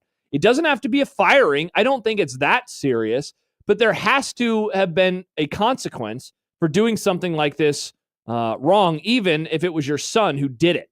That's what I understood, Protect the Shield to be. In this case, to not have any collective course is very, very surprising. Are you surprised, Caleb? And again, we don't know, right? The NFL could end up doing something. Should there be some sort of a punishment for this situation given? I mean, careless, right, is the best word to perhaps describe what happened. And the kid's an idiot. The 21-year-old son's an absolute moron. And, I mean, to record the video is just the most perplexing thing about this entire situation to me, because that means that at least 3 people were in that room when it happened. Because the son wasn't on the call, a different person was on the call, and then somebody was recording it with their phone, and that was the video that got out. So I know I just threw like 3 things at you in terms of what should happen, but I'm wondering how you've kind of taken this information in. So here's one part of it, and this is now that I'm aging up and there's kids today, if you're going to do a crime or something crime adjacent, stop doing it on camera. Yes, what are you doing? You don't have to record everything in your life. So there's that part of it. Kids these days. The youths, I'm telling you. So if there's an uproar, and you heard about it like all weekend as well on this, there was the prank call on Shedeur Sanders. This is clear racism. Look what they're doing to Shedeur Sanders. All right, like if you want it to be that and you want to go target who did the prank call, I get it. That's wrong. I'm not excusing what that young person did. I'm not excusing the dad for leaving the information out there. Like, you got to cover that up, man. Like, if you're going through all this draft stuff, you have to, it's got to be like CIA. You don't let anyone see that information. All right. You don't let anyone get anywhere close to it.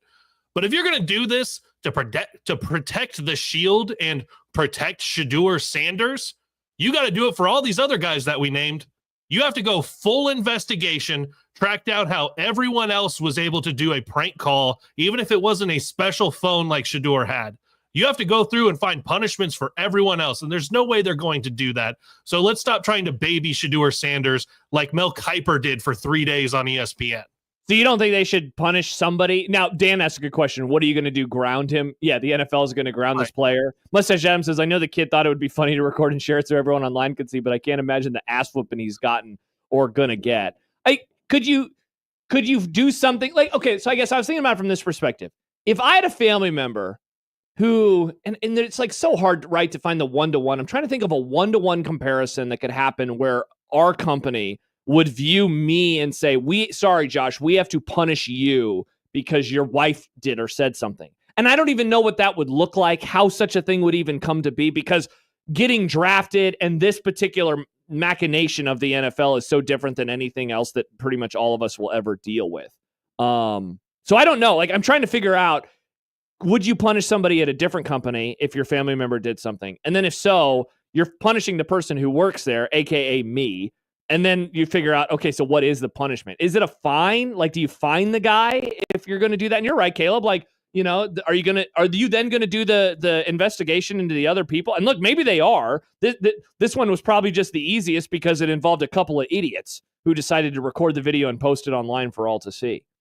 Yeah, and it's, don't misconstrue what I'm saying, the amazing Daniel in the chat, comparing this to stealing and punishing them or not because you can't catch everyone who steals. No, I'm saying if you're going to have a punishment for this individual, you at the very least have to do full investigations into everyone else, into the other prank calls, to try to find other perpetrators to punish them as well. I don't know what the proper punishment should be here. Is it you could do something so slap on the wrist and say, that individual is not allowed at the team facilities for 2 months. You know, like you could do something like that. That'd be actually, I mean, that'd be an actual punishment. I was thinking if it was like, for example, the son of the coach would suffer probably a small fine and probably a 1-game suspension just because it happened in the draft prospect. Strigoi says, I'm sure the NFL has rules for data/trade secrets, which would have a prescribed punishment. Yeah, I'm guessing that it fits. See, and I guess I will disagree with you, Caleb, like I guess the implication that I'm getting from you is you only are okay with the punishment if they're also doing the investigation. It seems like you're annoyed more by the Shedeur Sanders of it all than you are, and like the Mel Kiper type stuff. That's the only reason it's a story right now is because it was Shedeur Sanders. I don't think so. I mean, I guess I didn't know about the other 2 players. Well, I mean, see, but we did know about it with Tyler Warren, so like we do know that it's happened with other people. You know, it blew up the most with him, of course. Exactly. Yeah. That's the thing. Literally, the only reason we're talking about it is because it happened to Shedeur Sanders. But that doesn't make it like wrong, or like that doesn't make it wrong though to talk about. Not only we got the video of the kid doing the call. We got the video of Shador receiving the call. Yeah. Yeah, like, I don't think that's wrong that we're talking about it. No, but we wouldn't be talking about it if it wasn't Shador Sanders. And that's the part that bothers me about how this entire draft is gone. The entire draft was Shador Sanders. The entire draft was everything. Everyone is wrong for not picking Shador Sanders. And so then as soon as he has the prank call, which again was wrong, there should be a punishment for those that were part of that. It should be super light. And the others who did prank calls should be punished. But it happens almost every draft. And it's not a story because it's not Shador Sanders in every draft. Yeah, I guess I can't argue with that, given if it happens every draft. I really didn't know that it happened in every draft. It's not right for happening. It shouldn't be happening. This is a monumental moment for those young men and their families, whether it's a first rounder or a seventh rounder. It shouldn't happen. But it does, and it's only a story because it's Shador Sanders. I guess, and we got to go to break because we got to talk to Bruntz. I will say this. I think that, yes, it is largely a story because of Shador. The other part is, though, is because there's video, and like we saw these, these two kids. Yeah, and kids are really stupid. And so I think that if we had video with Tyler Warren, it would not be as big of a story, but I definitely think it would still be a story. And I think people would still be calling for a punishment, of some sort to whomever allowed for this to happen. Maybe we can pick this up a little bit later. When we return, though, Michael Bruntz is going to join us. We can talk what we learned about spring football and more, plus Husker baseball. How much better are they today versus what they were a few weeks ago? That as we roll on, and maybe a Kaleb sneeze or two during the commercial break. It's Unsportsmanlike Conduct here on 1620 The Zone.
Here's a story of a man named Bruntz who covers Husker sports, boys and girls, like football and basketball, even weightlifting, like front squats and curls. Then one day, good old Bruntz called a talk show, and acting on what they thought was a hunch, John and Josh wanted to start a family. And now we get to talk to Michael Bruntz. It's Michael Bruntz. Michael Bruntz. Now we get to talk to Michael Bruntz.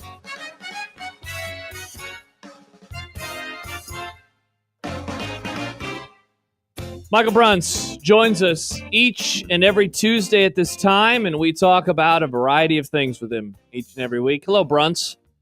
Hello. How are you? What's going on? Oh, just hanging out, chatting, talking a little NFL draft. Do you have any leftover NFL draft takes? Oh, not really. I think anything I'll say has probably been said. I don't think I have anything unique to offer on the topic. All right, perfect. Well, I guess we'll just move on then as quickly as possible. Yeah. Do you want me? I mean, Denver did okay, I guess. Most post-draft rankings, which are always correct, have them at about a B or a B minus, which I think is fair. So, I don't know. I was Tommy Hill's fall from potential first rounder to mini camp invite is something. I don't.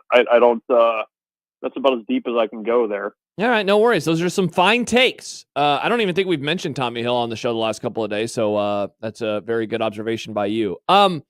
Bruntz, spring ball now in the rear view. We talked about this a little bit yesterday, your colleague Mike Schaefer and I. What did we learn about Nebraska football this spring? Like, we focused on the offensive line and how, like, if you want to believe in them maybe for the first time in a while, like, you're able to do so, I think, and feel good about it. Emmett Johnson and the program's belief in him was another one, and just kind of the overall viewpoint of the roster. It seems to be in the affirmative by Matt Rule. Like, it does seem like he genuinely likes this group in a way that he didn't the last couple of years. I wonder if you echo those, and if so, anything else that you think that you learned about Husker football this spring? Yeah, I guess I'm maybe not as bullish on the offensive line yet. I think that group has more potential than the other Rule years. I think part of that is because there's a different cast of characters this time around. There's more depth there. I mean, I get the sense that Matt Rule likes the group. I'm trying to think what else I learned. What else did I learn this spring? I learned that Dylan Raiola has matured. And this is definitely his team. I didn't feel that as much last year. And I think part of it with Dylan, and I think his kind of ascension was probably not overlooked, but I mean, you didn't get to see him in the spring scrimmage. He did dunk one from the 50 in the basketball hoop, which is kind of fun. But I think in the limited amount that we saw, carried himself with a lot more confidence than what he did last year. And I don't know if there was if he went into last season thinking that he kind of needed to lay low a little bit and kind of earn his teammates' respect and earn the ability to lead. But he seems much older, and even more so than like a second-year college quarterback. So I think that bodes well, because I think in the offense, they've gotten better around him. But I do think, there's going to have to be games this year where if you're talking about the potential like 9-win team, there's going to have to be games where he's just going to go in there and make plays and win games for Nebraska. And I at least it seems like he's carrying himself with more confidence now, which I think is a good sign. So that was a big takeaway for me, I think, as the spring kind of went on and kind of seeing how he operated in practice with mates and kind of got after him a little bit if guys were in the wrong spots and things like that. So the one thing that we didn't hear much about, and is probably we won't really know it till the fall, is what the special team stuff is going to look like. because the quarterback taking a big step and winning some games is a big piece of it. But getting the special teams part right is such a key for this season, and it feels like that kind of got put on the back burner a little bit. I mean, we didn't even really hear much like Eckler outside of his introductory press conference. So that's something I think that we're going to have to watch in the fall. Yeah, and we're going to have to on those special teams. Do you have any idea when we're going to get a punter? Like get news on a punter through the portal? And it sounds like because of portal movement, your place kicker is going to be between Alvano and Hull. Yeah, I think that was kind of expected on the place kicker thing. And the punter piece of it, if you're going Australian, there's if it's a guy that's not in the portal, there's other kind of hoops you have to figure out there. But that getting that piece of it's going to be really important. I mean, Nebraska kind of did the Australian thing in the past with not so great results. But I do think at least as far as finding the right person. I mean, I think Mike Eckler knows what he wants it to look like, and we'll see if he can kind of make that work. Michael Bruntz, Husker 24/7, joining us here on Unsportsmanlike Conduct. Bruntz, you wrote yesterday about Cam Lenhart. Is it fair to say that his 2024 was disappointing? And if so, like what do you think for him? What could happen for him in 25 for him to rebound as a junior? Because obviously he came onto the scene and there was a lot of excitement for him after his freshman year. Yeah, it was a quiet sophomore year, and even the back half of his freshman season was pretty quiet for how things started. I mean, that game at Colorado, his freshman year, I mean, he was kind of the one guy that was, really kind of stood out to me in that game. Was like, oh, who the heck is this guy? Yeah. And, I do think he had to take a step back. Part of that was Jamari Butler, being pretty good last year. And so, I think he's like a lot of that defensive line where they know the narratives that are out there. They understand what's being said. I mean, I think, that they hear the questions about whether or not they're going to be good again this year without Ty and Nash. And, it's his time. I mean, there's a lot of guys on that defensive line that kind of fall into that same category. I mean, Elijah Judy's, in that category for sure, Riley Van Poppel. And, they have to, the strength of that group is going to have to be in the numbers. It's not going to be just one guy that's going to. So throw in the fact that you've got a new position coach. You also have, kind of a different approach to things with the way that Terry Braden's doing it. So, I think he's a guy that, when you're kind of making your list right before the start of fall camp of guys who need to kind of stand up and be counted, I would put him right at the front of the list. What does it mean, big picture, for the program this fall and in the future that Dylan Raiola is officially signed an NIL deal with Adidas? Well, I mean, you're kind of making sure that your guy is going to stay with you. I mean, part of that, Nebraska being an Adidas school, that certainly helps to bond him a little bit more closely to the brand and to where he's at now. I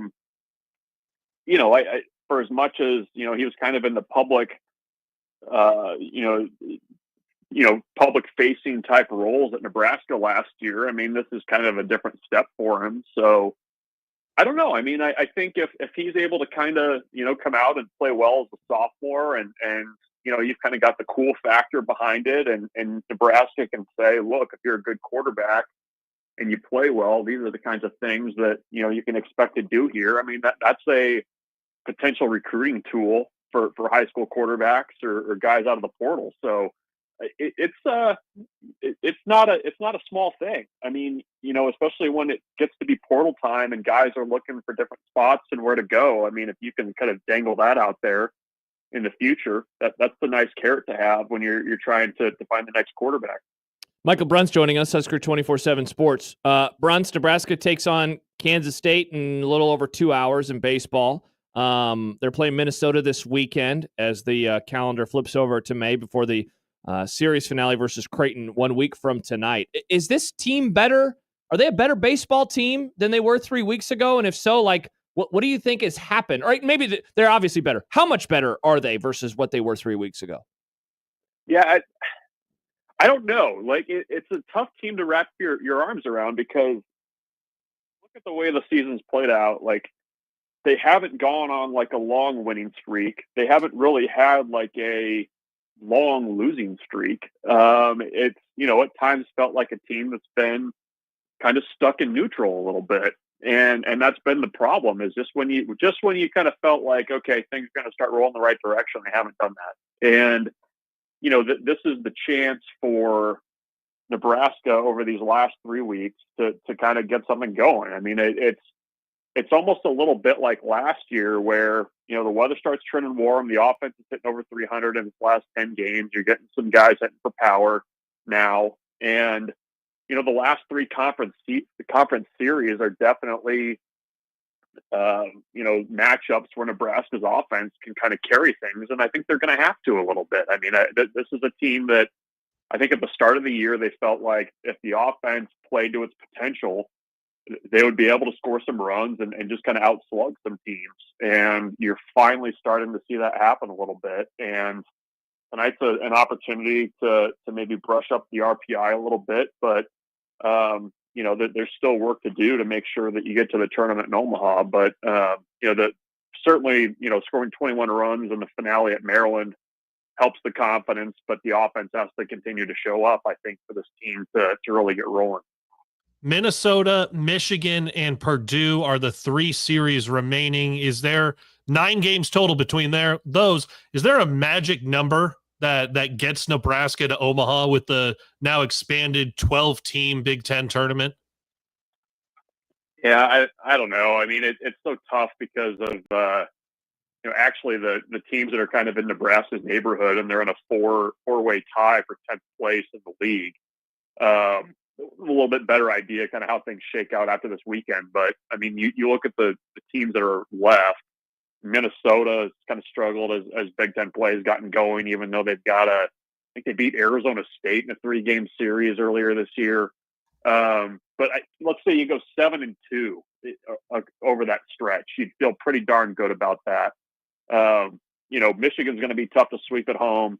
It's tough to sweep at home, but you feel like maybe Minnesota gives you an opportunity to do that if the bats show up. So I would say 6-3, 7-2 is possible for this team.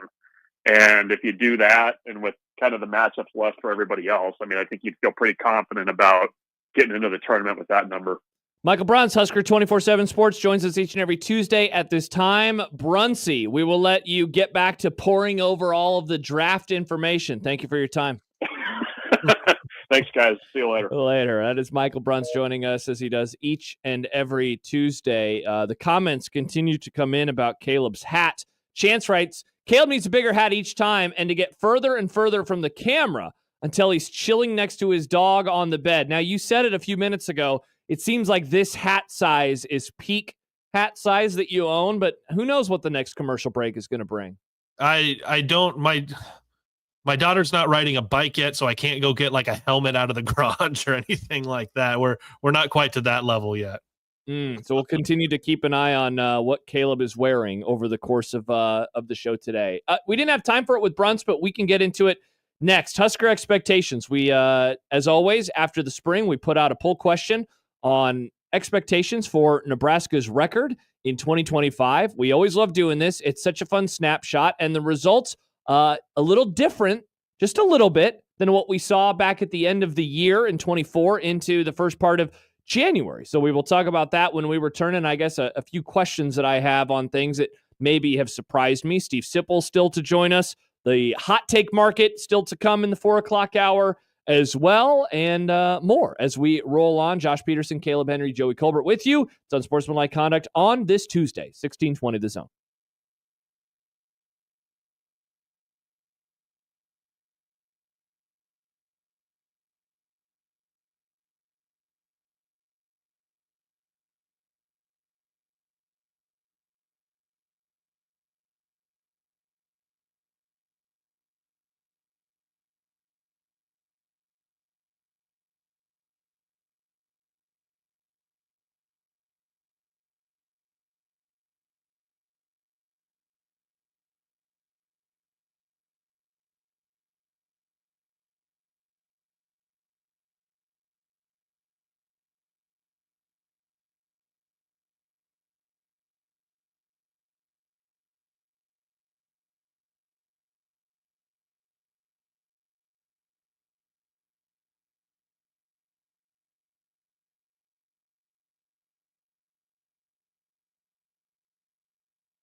Welcome back.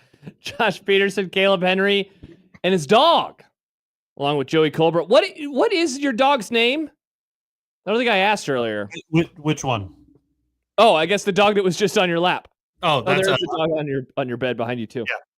Yeah. I've got an Australian Shepherd Eskimo mix. The Ella is mine, and then the husky that's been sleeping on the bed the whole time. That is Tucker. That is my wife's.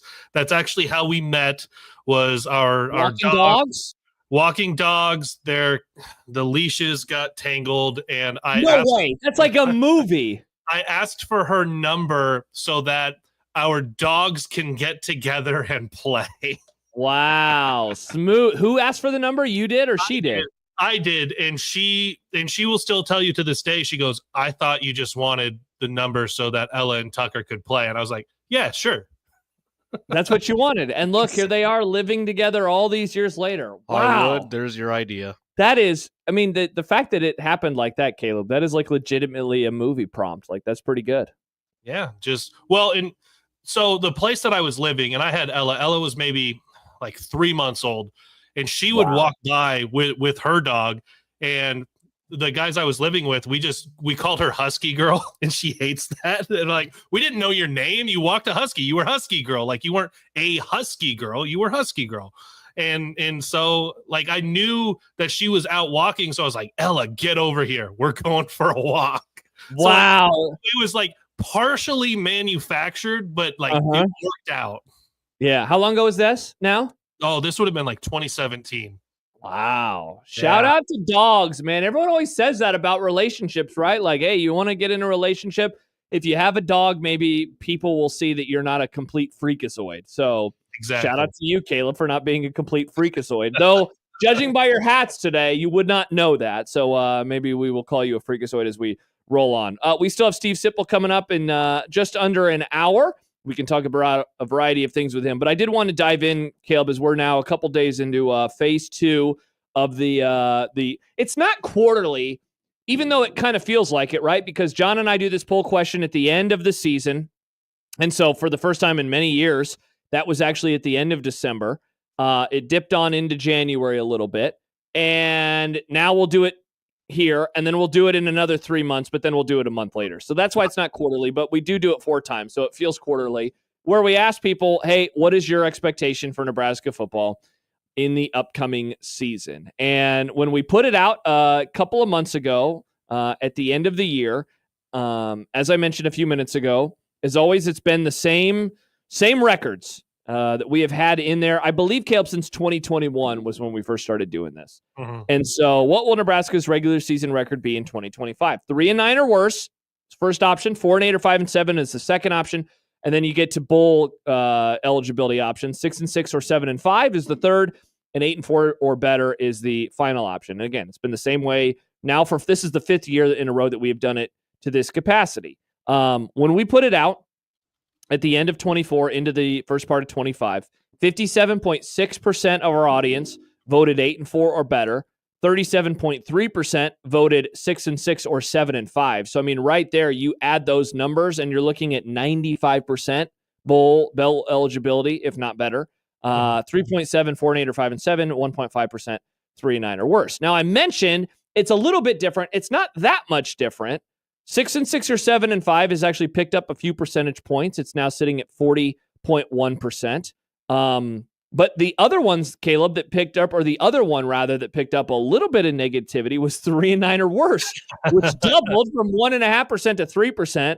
And then the other two went down a little bit. 4-8 or 5-7 dropped from 3.7% to 3.6%, and 8-4 or better. I don't remember, Caleb, honestly, the last time that the option of 8-4 or better dropped, but it went from 57.6% down to 53.3%. Now, as always, this is so weird, right? Like, we do it and we don't know if it's the same voters every single time. It's a smaller pool of voters right now than the one earlier. And so hopefully more people are able to get in front of it, and I'll retweet it again right now so other people can see it. But what is your first takeaway, I guess, given that people are still mostly in the same boat, but maybe just a little tinge more negativity today versus what it was on January 1st?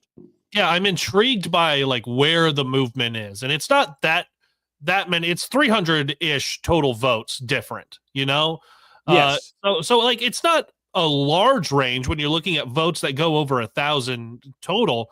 So I'm interested in why did that 4% get split up between the 6-6 or 7-5 or the 3-9 or worse? Like, why did the 3-9 or worse double since the end of the season? A few more trolls maybe voting this time?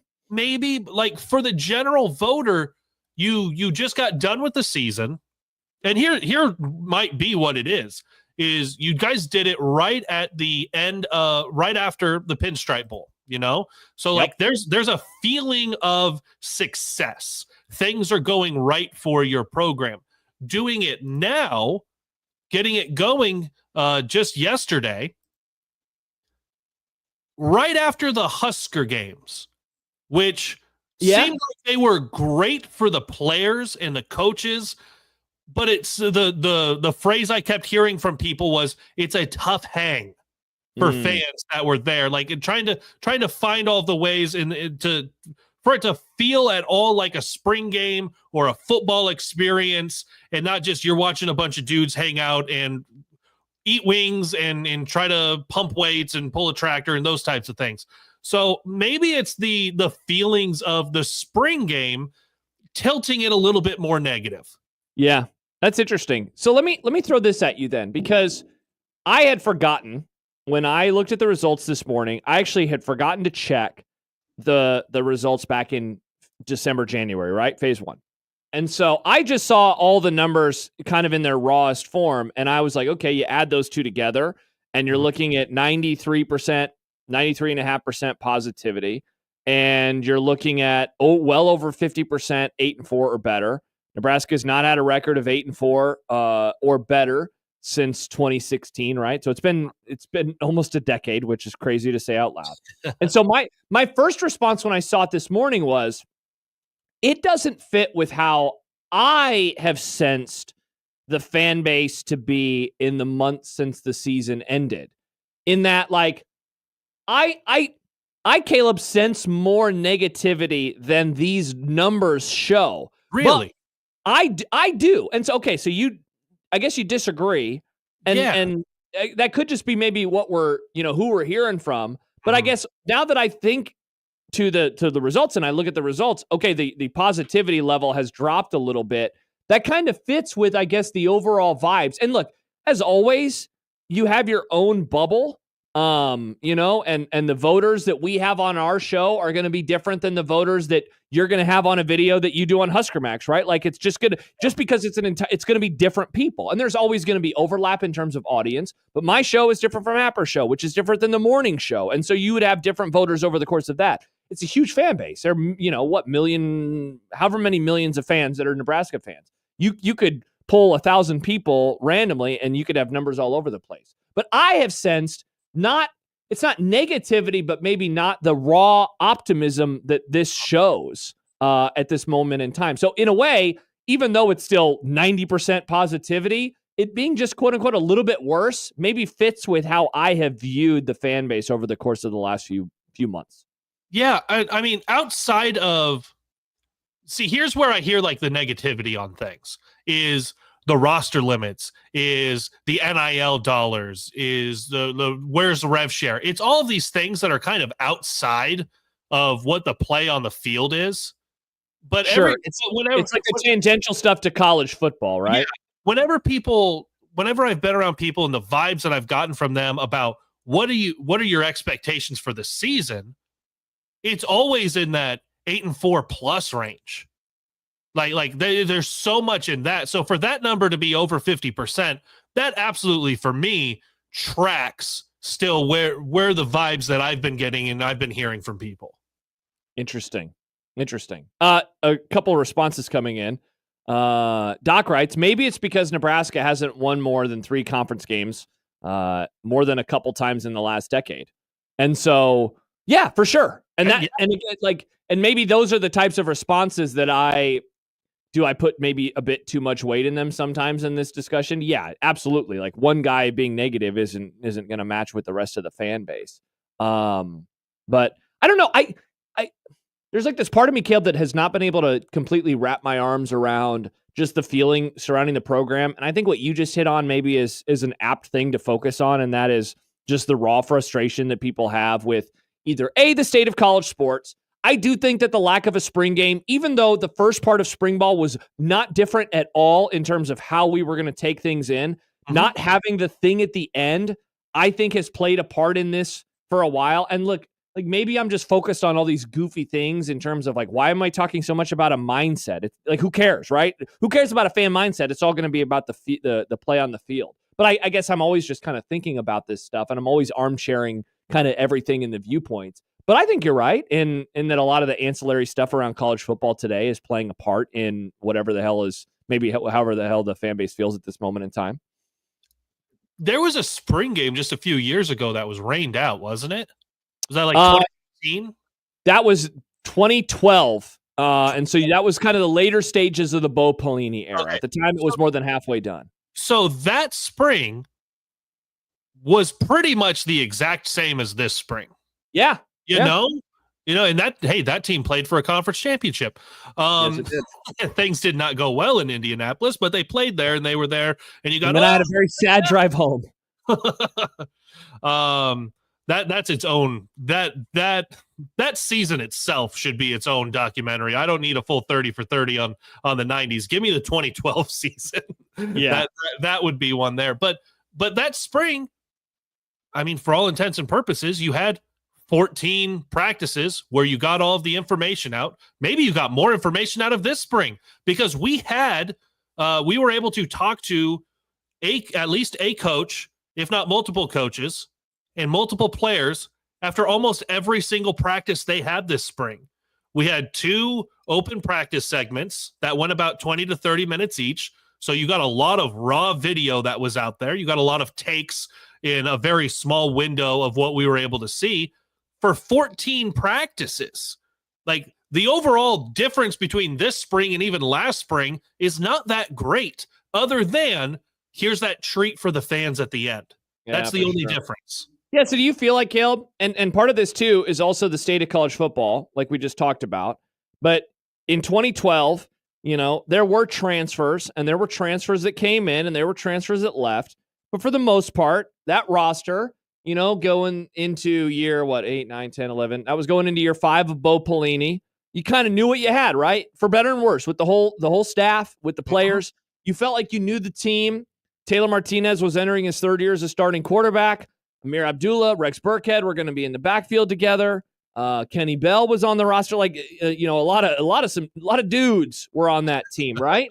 And I'm not even mentioning any guys on defense. But now I fast forward to today, and you say, some of the things you just did of, hey, you had a chance to see video, or you had a chance to talk to coaches and players.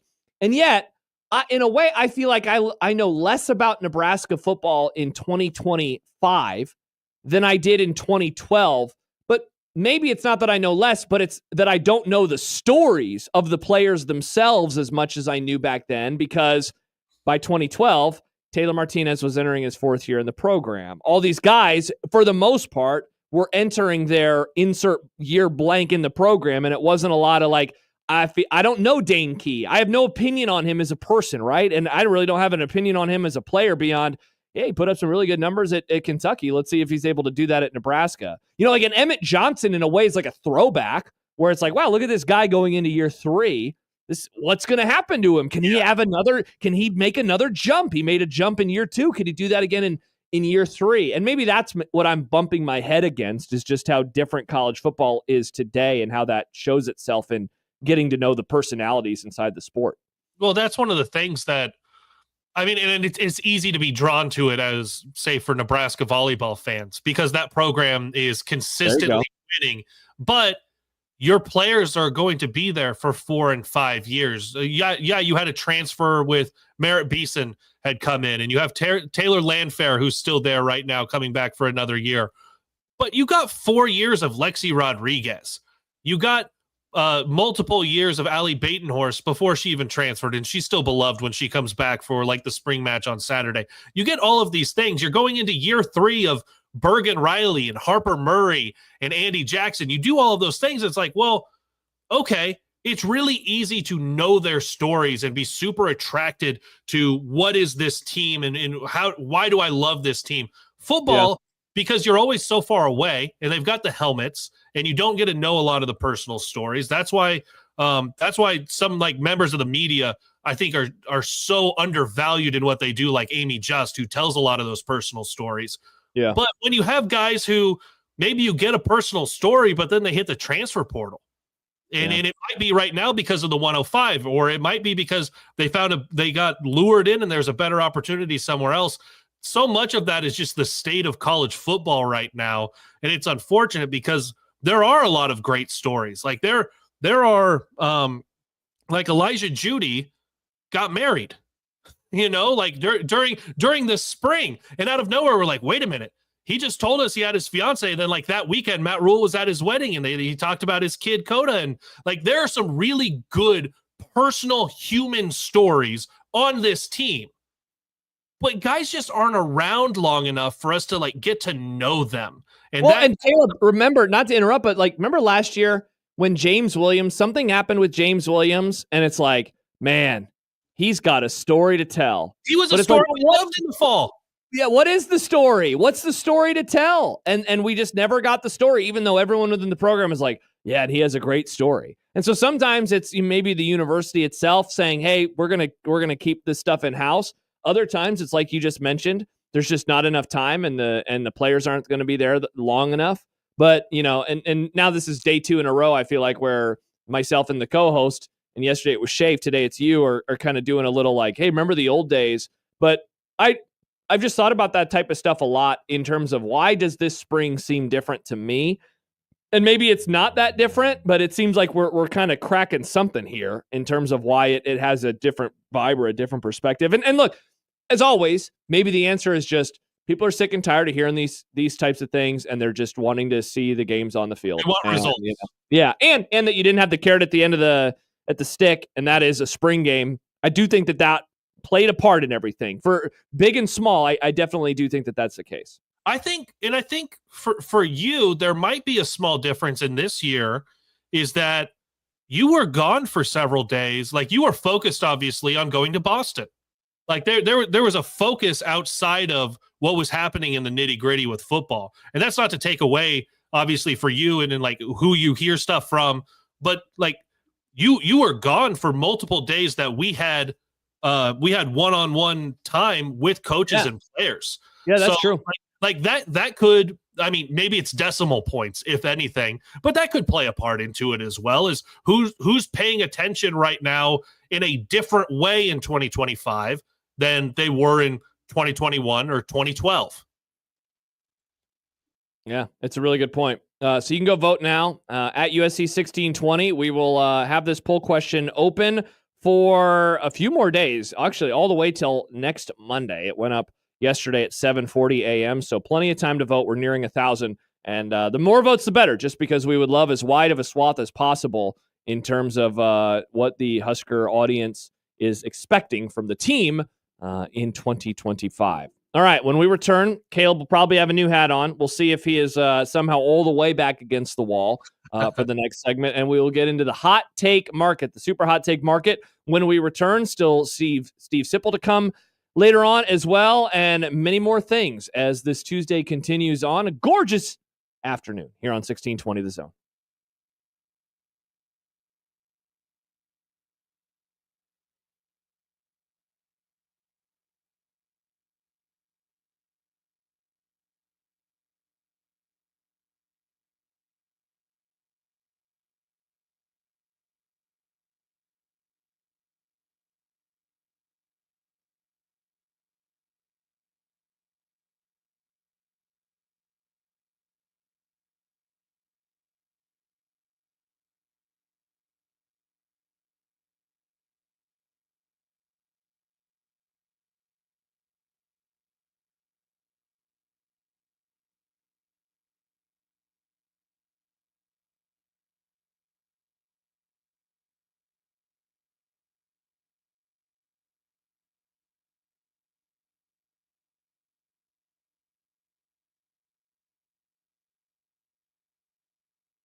Unsportsmanlike conduct on 1620 The Zone and 1620thezone.com. Kaleb Henry will be here momentarily. So before that, it's just Joey and me hanging out here on the Grum, and it is time for the Super Hot Take Market. Joey, do you have any hot takes that you would like to kick off the conversation with?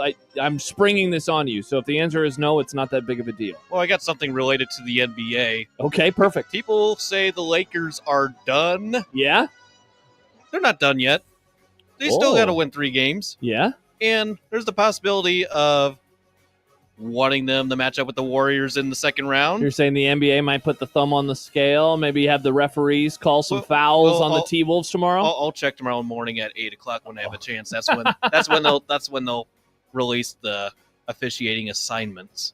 Interesting. So you say that they have a chance. Yes, they have a chance. They got to win 2 home games, and they have 1 road game. So just win tomorrow's home game and then win a very tough road environment up in Minneapolis. All right. Kaleb, he kicked off the hot take market by saying the Lakers are not dead. Okay, good. Nope, you're muted. Oh, you're good to go now? Yeah. All right. Nope, you're good. You're good. You're good. That's on me. You're good. Kaleb, you're the guest of honor. Do you have a hot take that you believe or that you could be talked into that you'd like to kick this thing off with? I've got a hot take that I firmly believe in, and that is in 5 years, college football will be as healthy as it has ever been in our lifetimes. What? That is hot take. We will love this game and say, you know what? That really stunk for a few years, though. Those growing pains, everything was awful.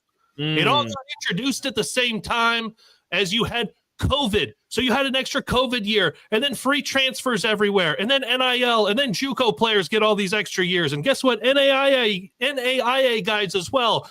And more conference realignment. Everything was just so in flux. And then the college football playoff expanded. Well, guess what, guys? In 5 years, we're going to look back at this and say, that was awful. We didn't like any of that. That was no fun. But you know what? Right now, going into the fall of 2030, this is as good as college football's ever felt. Is something going to change? Why is it going to be so good? We're going to be through this fluctuation in all of these rules where everything is different month to month. That right now they're trying to work on a 105. They don't even know if that 105 is going to be a rule in law by the time we get to the fall. So now, yeah, so like the rules are constantly changing. You're going to have the House settlement. You'll probably have college football playoff expansion to 16 teams. You're going to be looking at year 7 for Matt Rule. Things are going to feel real good in Lincoln in college football because you're going to go, you know what? I've got some stability now. I feel like I know what's happening. That wasn't great in the mid-2020s, but right now I'm back to loving this sport in the same way we used to. I like it. I like the positivity, Kaleb, and I will stick with positivity of my own. Hot take, I believe.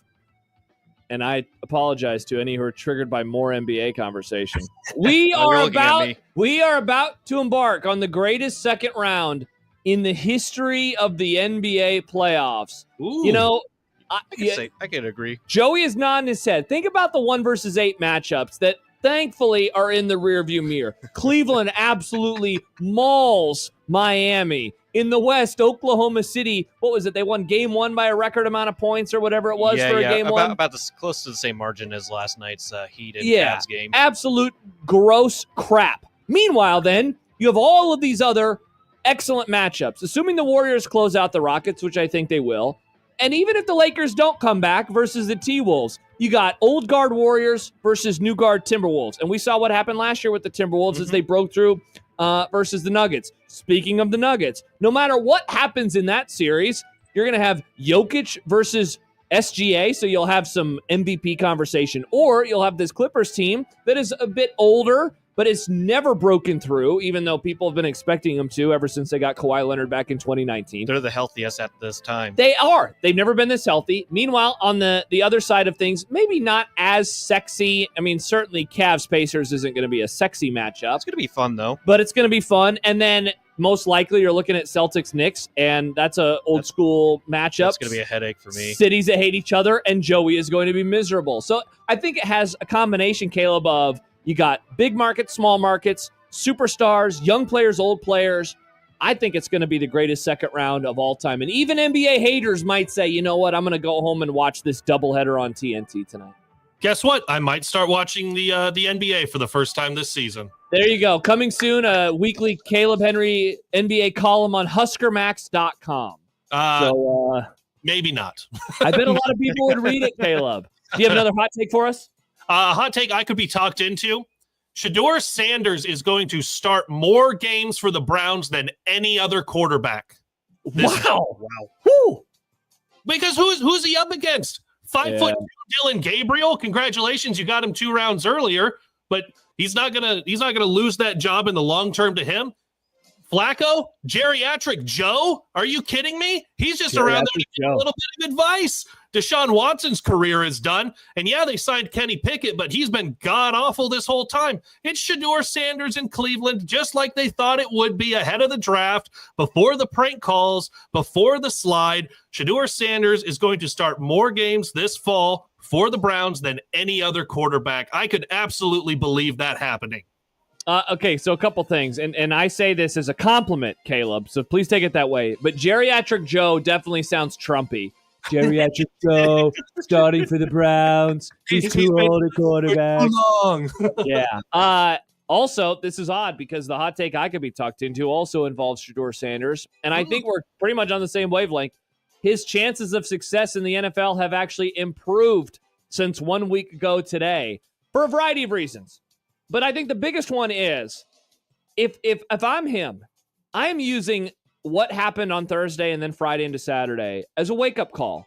And if there was ever going to be a moment for him to get his bleep together and to answer that wake-up call, I think what happened in the first round, in the second, in the third, in the fourth, and that was no one picking him because of who he is and how he acts, I think, and maybe it's just me hoping, but I would hope that he would view that and say, all right, I am going to shut up. I'm going to put my head down. I'm going to do work, and I'm going to prove everyone wrong. I mean, look, man, we talk about it all the time. You watch the Michael Jordan documentary that ESPN did, right? You watch all of these things, and superstars, great players, they always need to find the dumbest things to motivate them later in their career.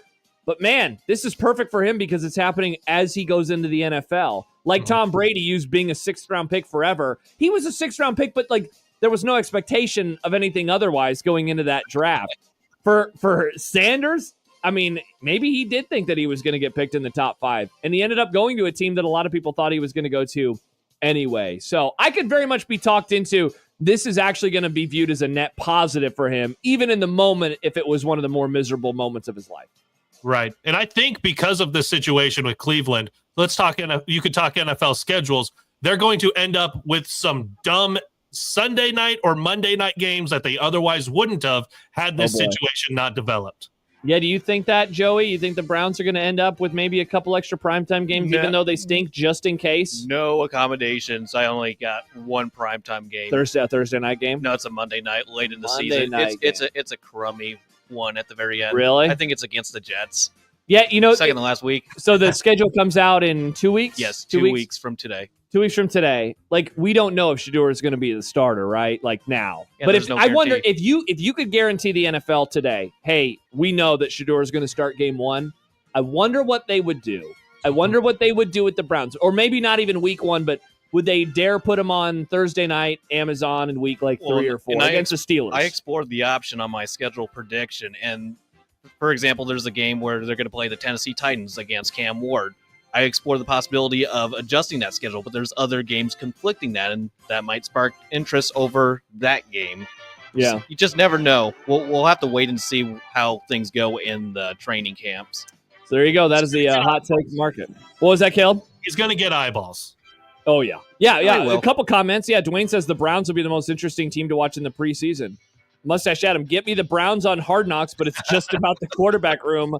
Pepper emoji, pepper emoji, pepper emoji. Mark says Flacco will take them to the playoffs again. Geriatric Joe?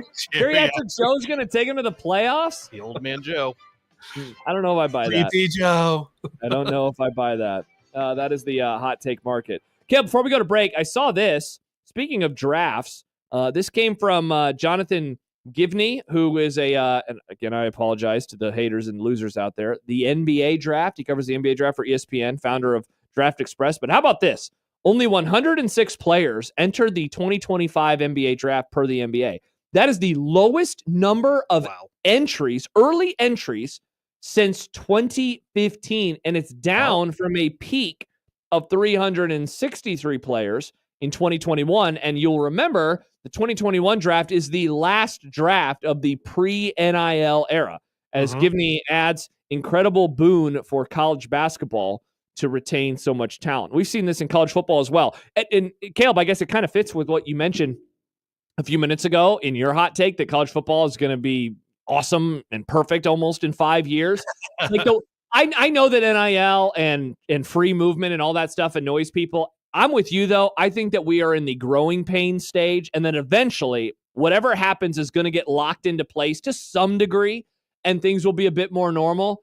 And I do think that having players back for more years, if you're a college sports fan, is better than not. And you know, that stretch of basketball where it was always one and done and players leaving way too soon just to get a chance to make some money, I understood it, but it's good now because they don't have to, because they can make money in college.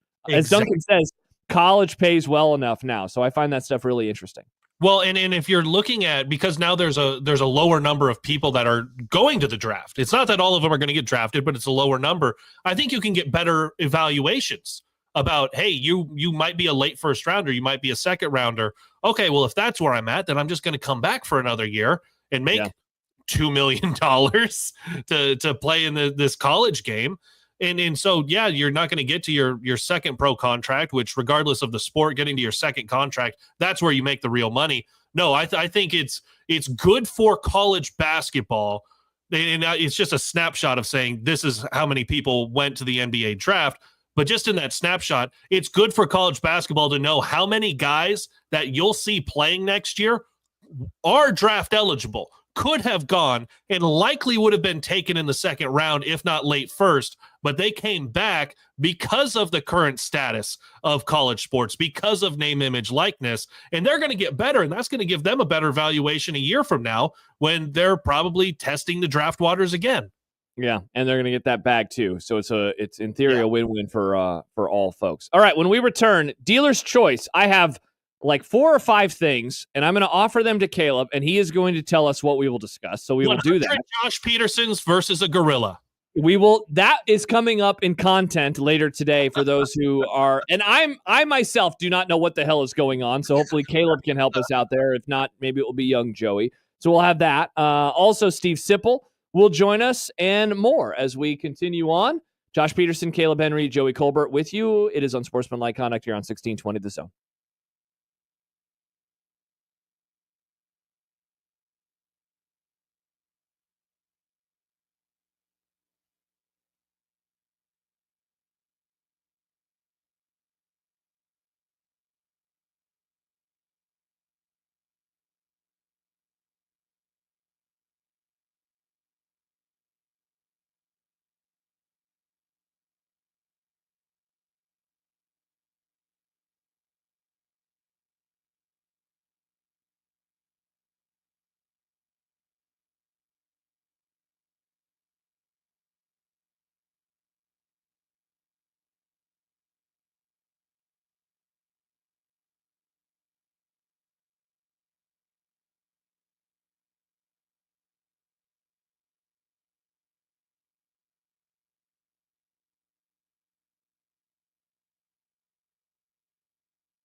Josh Peterson, Caleb Henry of HuskerMax.com with Joey Colbert producing. John will be back tomorrow, live from Lincoln. Joey will be here as well, and then the whole gang back together.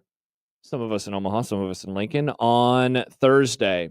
All right, so Theo says need Belichick takes. Well, that is one of the things that we can talk about. So here are the options for you, Caleb, that you can choose. One, will the Husker games turn into a one-off? Will things go back to normal next year and beyond? Seriously, though, what on earth is happening with Bill Belichick? Or we could do some NIL rev share type stuff. Which of those three? Or I guess if you want to cut in line and do the 100 people versus a gorilla or whatever that is, we could do that here. What would you like us to do before we talk to Sipple? I'm honestly good with any of those. I've got a little bit on any of those. I will. Maybe we ditch. I don't want to do the Belichick one. I feel like there is ground we could cover in that. I don't, as a former NRG employee, let me look out for the company and say, nobody needs sued over this conversation. Dude, so what we'll say on that is, I just continue to feel very strongly in my thought process that he is going to fail at North Carolina. And the more that happens, the better I feel. I have thought that from day one. This does not seem like the Bill Belichick, the cutthroat individual that won many Super Bowls in New England and went to more. Like that guy is gone. That guy is long gone. Nobody, when they say need Belichick takes, they were not talking about on the football field. I know that they were, but that plays a part into why, like everything that's happening with his girlfriend, the whole interview he did with CBS Sunday Morning, all that stuff. We're not just about that. Yeah, just such an odd situation. All right, so we'll push that off to the side. Okay. So we got the other two, and that's spring ball, and if this is going to be the beginning of something new, or if it's going to go back to the old ways, or we could do some NIL rev share stuff. Well, I've been fairly adamant that the spring game's not coming back. This is what it is. They're going to make adjustments on what the Husker games are. I think they're going to, but it is what it is. Once you go away from something, I don't think it's coming back. Okay. All right. So that leaves the other one. And Schaefer and I barely touched on this yesterday, but there were two stories that came out while I was gone in Boston that very much were interesting to me, to the point, Caleb, where I'm scrolling through Twitter and it's like, oh, wow, even though I'm not working this week, I should save this because I will definitely learn something and maybe it will bring about an idea for the show. And sure enough, it did. Both of these stories did. One was about college basketball by Matt Norlander. The other was about college football by John Talty. And they did a great job. And you title stories all the time. So I know you're always thinking about how to get people engaged with things that you're doing. The titles are very engaging. The Matt Norlander piece, the $10 million club, college basketball's portal recruiting hits unthinkable levels of financial chaos. The John Talty story, the race to keep up with $40 million rosters is shaking college football. And so obviously, I mean, I had to click into both of those. And thankfully, I mean, they were good stories too, right? It's not like they were clickbait. Right.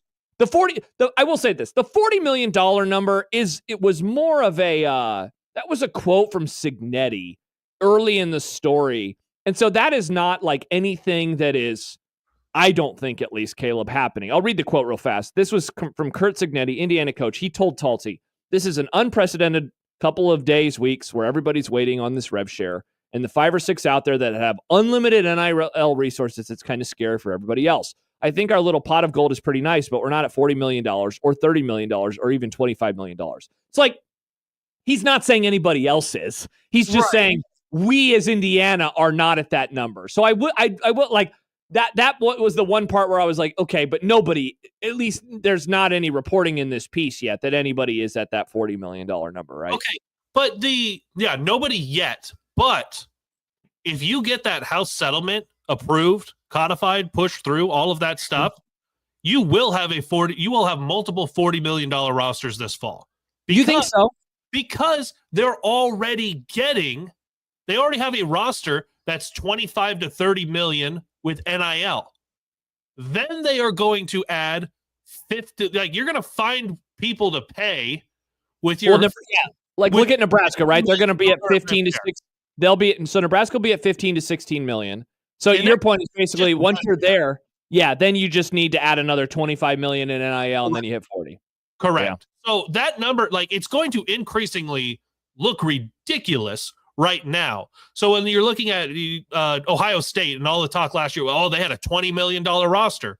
Okay, well, if they had rev share and you just go throw some money at some guys, that's already a $35 million roster. Like, that number's not that far away. So I think when you're talking about the 20 to 30 to almost $40 million rosters, it's not that far fetched right now. When you start to add in the 15 plus million from rev share that these power conferences that Ohio State, Oregon, Nebraska are going to be utilizing if and when the House settlement is approved. Yeah, and a couple of reasons why that's a really good point is, like, these stories, well, even the ones about hoops and ones about football, they very much like talk to each other in a way. I mean, in the Talty piece there, he actually literally calls back to the other story at one point in time because they're both at CBS Sports, right? But a couple of reasons why I think you make a good observation, because I think that some would say, like, wow, it's wild. Like, how did the rosters go from a couple of years ago? And I think that this was in the John Talty story. He made that reference to the Ryan Day quote about our roster cost $12 million. And I remember when he said that, and I was like, $12 million? Holy crap, that is so much money. And now $12 million seems kind of quaint, right? Like, so let me read a quote from the college basketball story. The guys aren't worth the money they're going for, one high major coach in the Midwest told CBS Sports. I could spend $15 million, but the roster I'd put together wouldn't win a national championship. There are bad players going for big money. On the other side, Kaleb, I will read from the Talty story, which, again, this is about football. And I'm going to read just a little bit from this one. They are insane, one NIL agent said, almost in awe. They are crazy and do not care. I think they are like, we have one shot before this gets figured out to build a team, and we'll just overpay people. Real quick aside, that was about Texas Tech and some of the things that they are doing. Back to Talty's words, though. It's not just oil money fueled Texas Tech, though. The agent detailed a recent negotiation with an SEC school for a top tackle. In December, he says, the market for a player of his caliber was in the $1 million to $1.5 million range. Now it's $2 to $2.5 million for no reason other than to spend as much money as possible before revenue sharing begins. Kaleb, like, there is a tariff on transfers and how much these players are costing these schools. Yeah. And so, like, that's why the number $40 million is going to get hit. If you're wrong, it's only going to take one more year. If you're right, it's going to happen within the next few months. It just seems like stuff has gotten so, like, are these schools just bidding against themselves? Like, what the hell is happening that the sport almost has allowed this to happen? And for the record, this is not me coming down from on high or shaking my finger or doing any judgments. I don't care. It's just a wild to me that these schools would get into bidding wars for players where it's like, wow, do you really want to pay this much money for a player that you don't think is very good? And I guess the answer is yes. I think it's going to cap out this year, though. Like, I think that's what you're going to see. We're going to see this hit its peak because so many of those numbers going in right now are trying to beat the House settlement. Part of the House settlement is that clearinghouse. Anything over $600 has to get approved as being legitimate NIL, not pay for play. Pay for play is what the rev share part of it is from the schools. For it to be from the collective and the name, image, likeness, it has to pass certain aspects. It has to be, you're actually getting value back for spending that money. So it could have been terrible ROI, like your return on investment for the all of the oil moguls right now. So you're going to try to get that in, but afterwards it has to be legitimate in some way. It has to be Twitter posts, advertisement, appearances, whatever you do to make it come off as legitimate. You have to do a little bit more work for that on every side of it. But right now you can just throw a lot of money. So I think ahead of the House settlement, you're seeing the peak for this happen.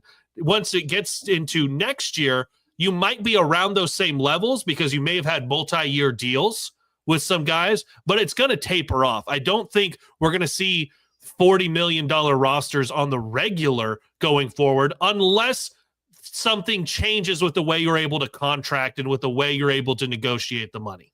Okay, so two things. So the one pushback that I would have with you is I do wonder if they are going to call the clearinghouse's bluff and say, all right, a lot of them are. No, they absolutely are. It's like, John and I have talked about it plenty, right? Like, my market value is what somebody else says it is. And even if I were to tell you, like, yeah, Kaleb, I somebody brought me out to speak at a golf course and paid me, $10,000, you would say, Josh, you're not worth $10,000. But if the golf course says that I am, that's all that matters. If somebody views me now, I think where it's going to get interesting for them is going to be that, like, you actually have to do something for it beyond just being a quarterback, right, at Nebraska, and how they get their money's worth beyond just on the field, maybe is the hiccup of it all. The other point that you bring up that I maybe I hadn't thought of until now is, do you do these long-term deals? And I wonder if there is a discussion. Let's say the clearinghouse goes through in a way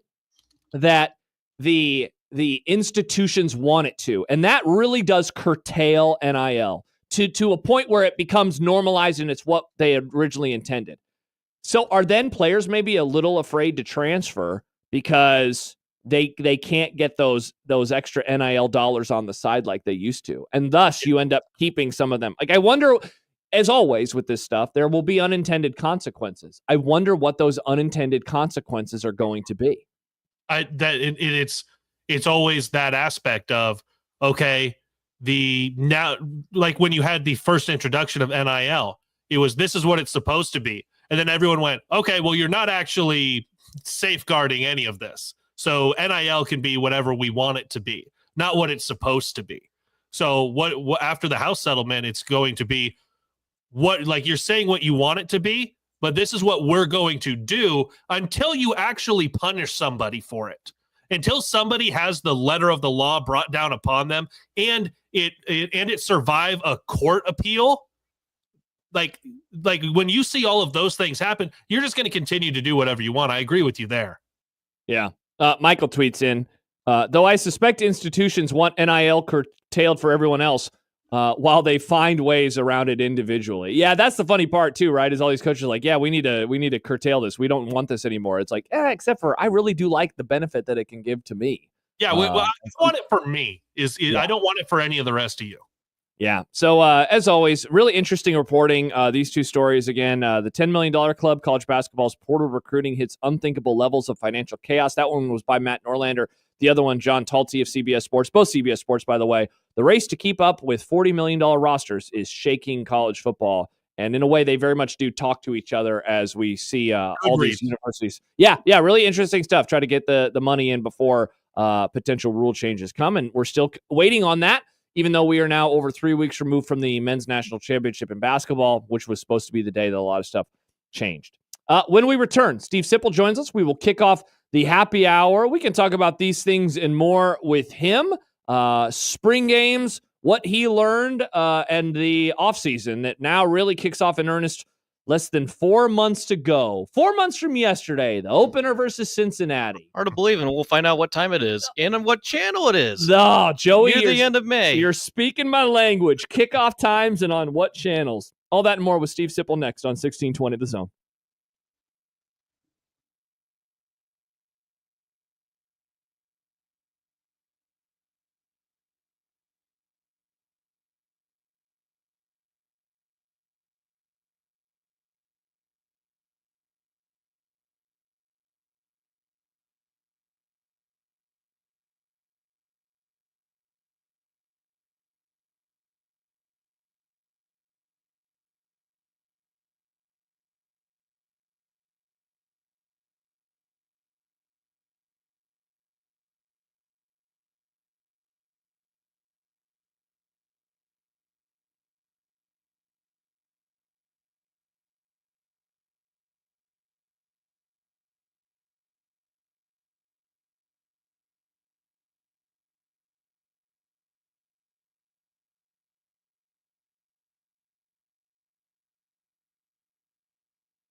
It'd be nice to have a boat. Throw. It would be nice to have a boat. Throw. It would be nice to have a boat. Throw. It would be nice to have a boat. Throw. It would be nice to have a boat. Throw. It would be nice to have a boat. Throw. It would be nice to have a boat. Throw. It would be nice to have a boat Throw. from your mom.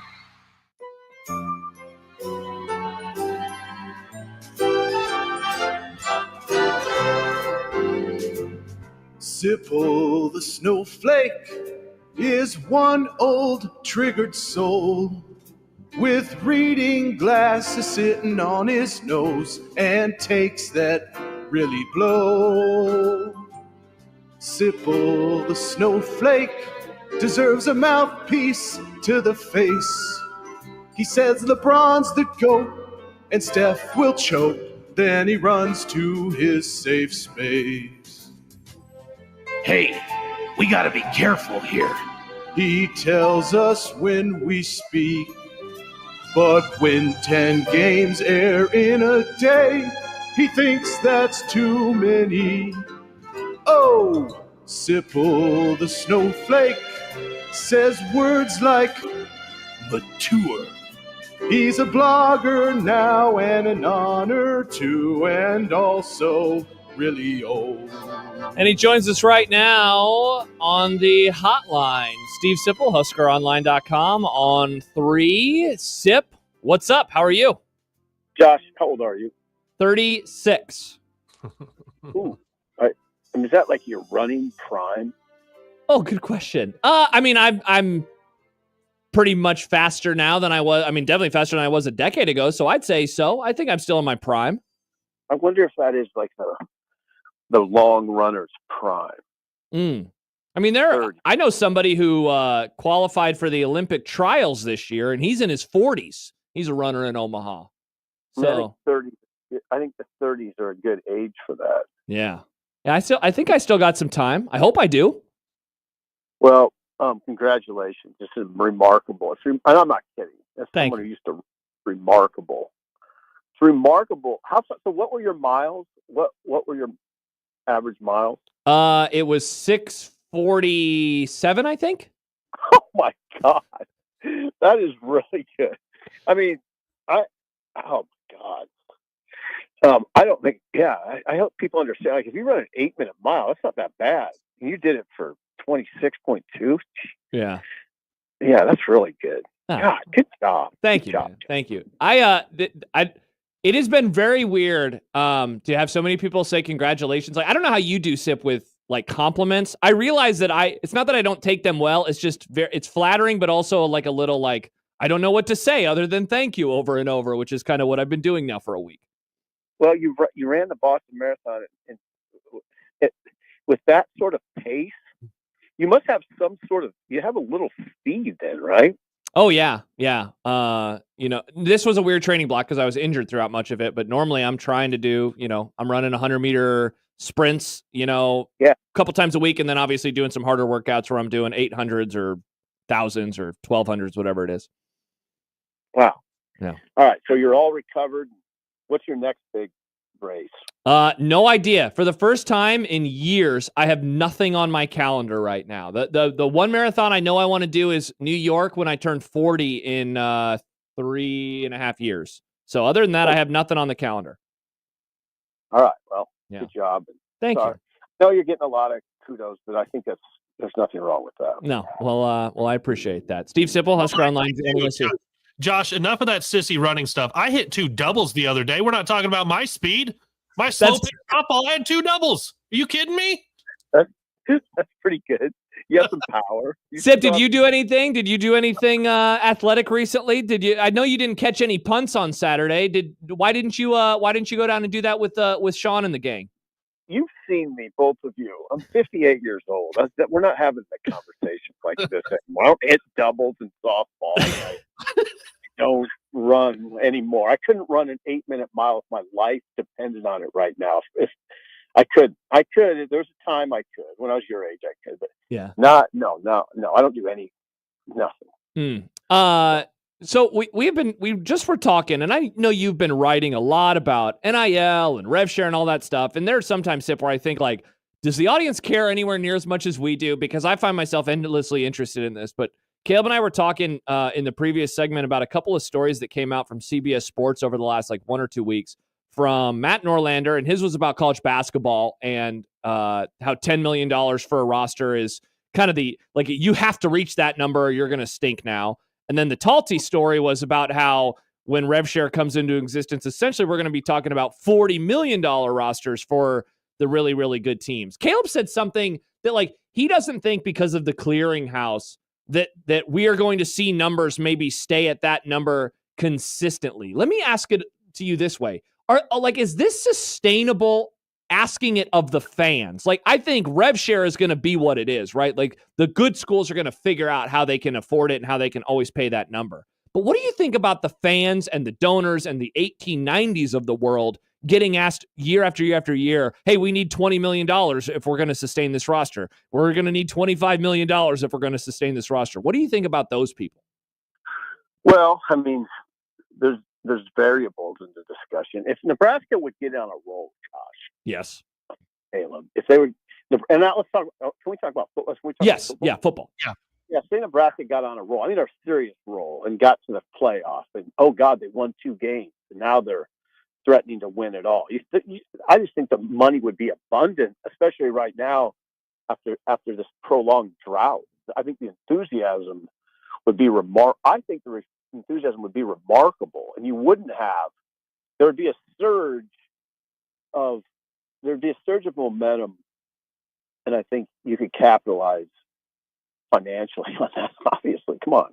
Now, if Nebraska, I would say that period would be indefinitely. If Nebraska stayed for 10 years as a team that's competing regularly for the national title, I don't think money would ever be an issue. I think right now it feels that way because enthusiasm is low. We've talked about that on previous shows. Yeah, there is. It's low. It's pretty low. There's a lot of cynicism about the sport in general, and you couple that with Nebraska.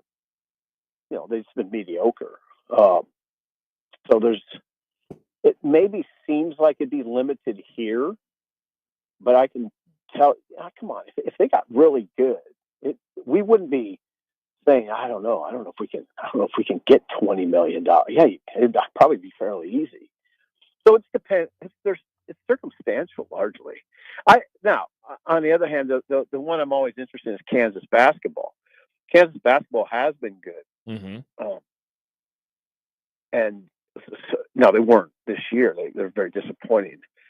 But in recent years, they've been good. They've struggled to build their war chest in their basketball program. I know that because I know people involved, and so that's an example of there's a finite amount of money at most places, and then in the Big 12, the discussion.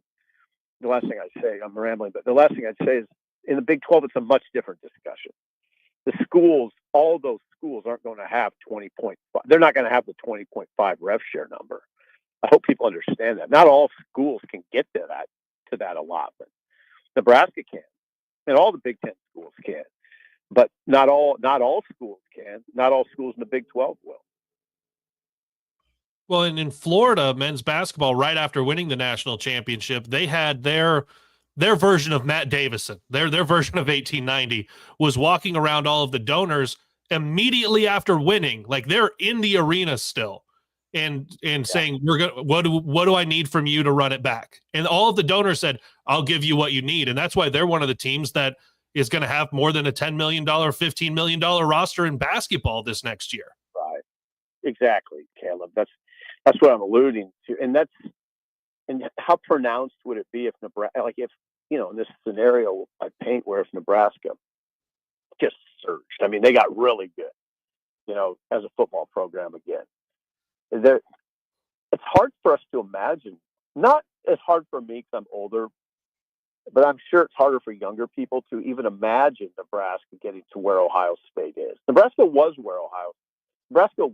Ohio State for a prolonged period.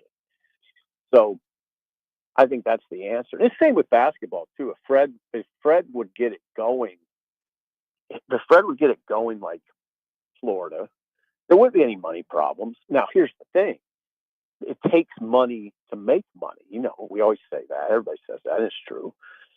In Nebraska basketball's case, I'm trending just personally more toward cutting Fred more slack because of that. There's a reality that Nebraska basketball faces right now financially, and that is they're not going to be a $10 million program, I don't think, unless you guys do something I don't. No. Nice if they could get to 10 and they could get to 12, because that's what it would take or more, you know. But that doesn't seem to be the reality right now. Steve Sipple joining us, HuskerOnline.com, part of the On3 network. Sip, there's a quick question before I get to the actual question. Were you talking to Dan, and was it just you that was talking to him? And was that on the field during the game or after the game on Saturday? Yeah, I just was talking. Okay. Okay. Yeah. So, like, I'm curious as to how he took the day in, because, you know, one of the things that we have always said about Nebraska fans is that, like, they'll show up for, like, anything. You know, I stumbled upon some photos yesterday of one of the Friday Night Light camps. I think it was the year Parsons was in Lincoln, and there was like 10,000 people, you know, on that warm summer night. And I know that, like, in the lead up to the Husker games, there were some people that were like, hey, don't underestimate people, do so at your own peril. And then like 5,000 people were in the stadium. And I wonder how he took it in, because I wondered if we learned if there is even a limit for Nebraska fans in terms of what they will put up with in terms of football, quote unquote, related events. And if Saturday was like this odd breaking point of, all right, come on, this isn't what we want to be coming and supporting on a Saturday in April. To answer your question, I mean, Troy, as he assessed it, and I quoted him, what he said was he thought the fans were having a good time. And I'd say the fans that were there did. It was kind of like a picnic atmosphere, I thought. And I do think you saw some people having a good time. And I think he wanted to, obviously with a reporter, he was going to put a face on it, and he did. But that wasn't that hard. It wasn't that hard to do. Josh, the players were having fun.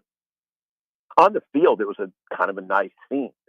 Is it what we want? No, I'm hoping it's a one-off. And I do think the sparse crowd, I think that tells you all you really need to know, right? I just don't think you can. Now, it's my opinion. You guys have your own opinions. It's my opinion. You can't do it going forward. It was fine. I didn't mind it. I kind of enjoyed it in a way. But I don't think you can keep doing that. But the other part of that discussion is, I don't know what spring football is going to look like in the future. So I just kind of take it. We'll see where we're at next year in about the first part of April. You know, let's just see where it's at.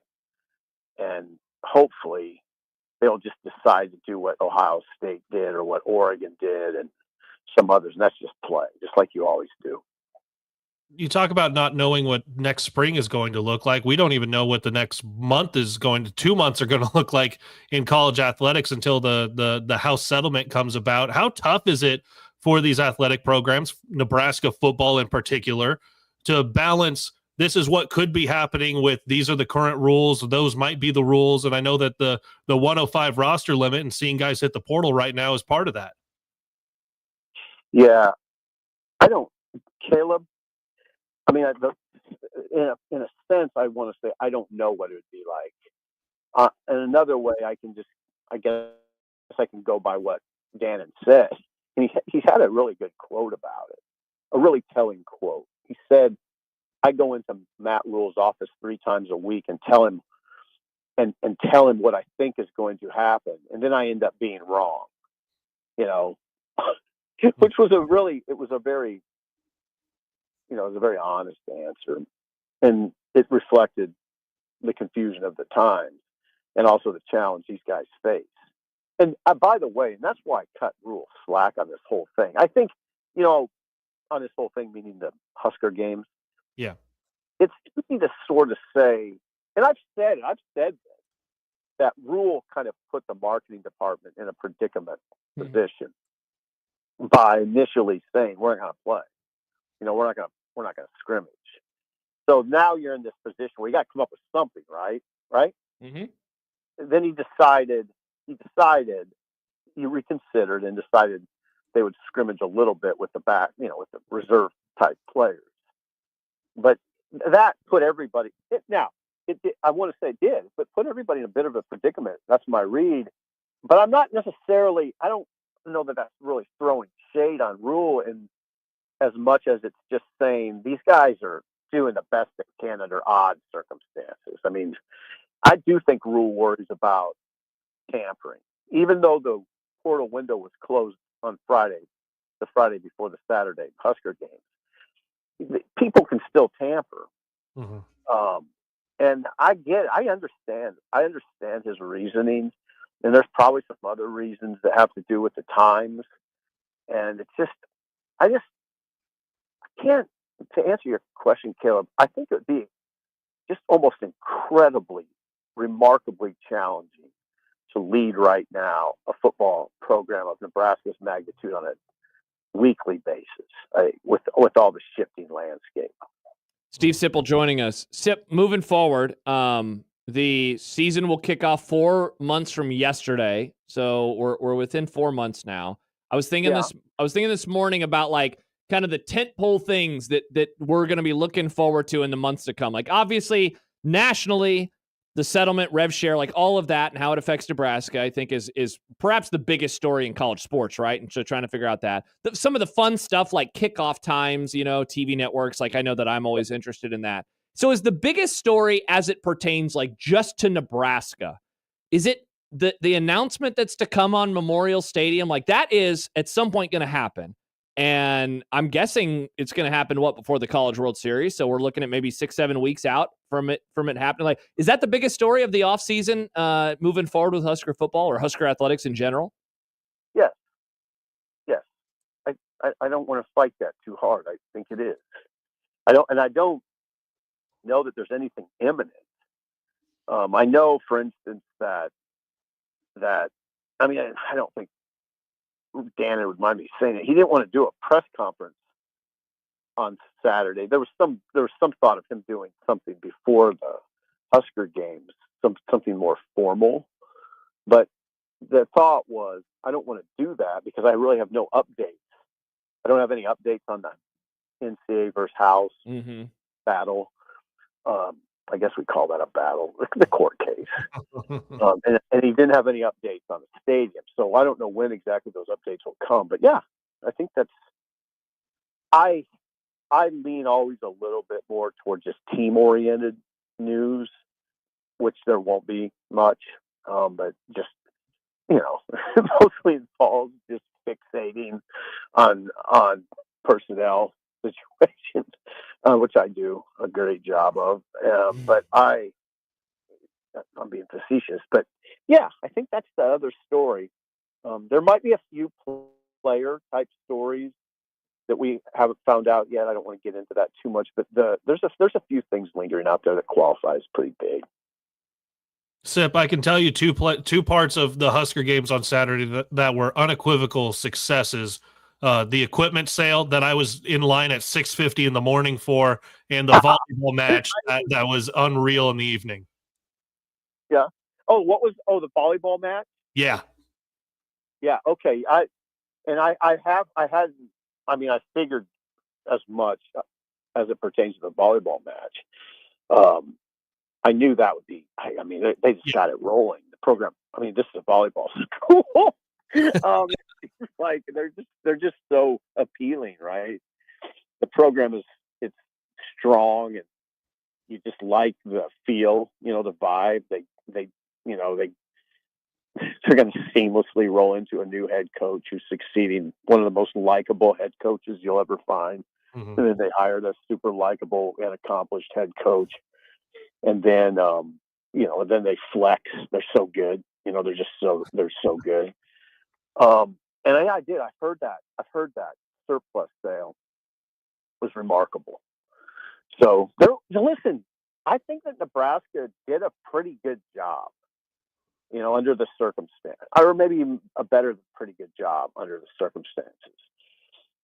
Because those two things are important. What you said, those two things, that surplus sale and the volleyball, those are important parts of the day. Steve Sipple, HuskerOnline.com, on 3. Sip, as always, great to talk to you. Thank you for joining us, and we'll chat in a week. I hope I helped in some small way. It's good to talk to you guys. Take care. Always great, Sip. Steve Sipple joining us here on Unsportsmanlike Conduct. Andrew writes, Josh, go to Duluth and run Grandma's. It's a great course in my marathon PR.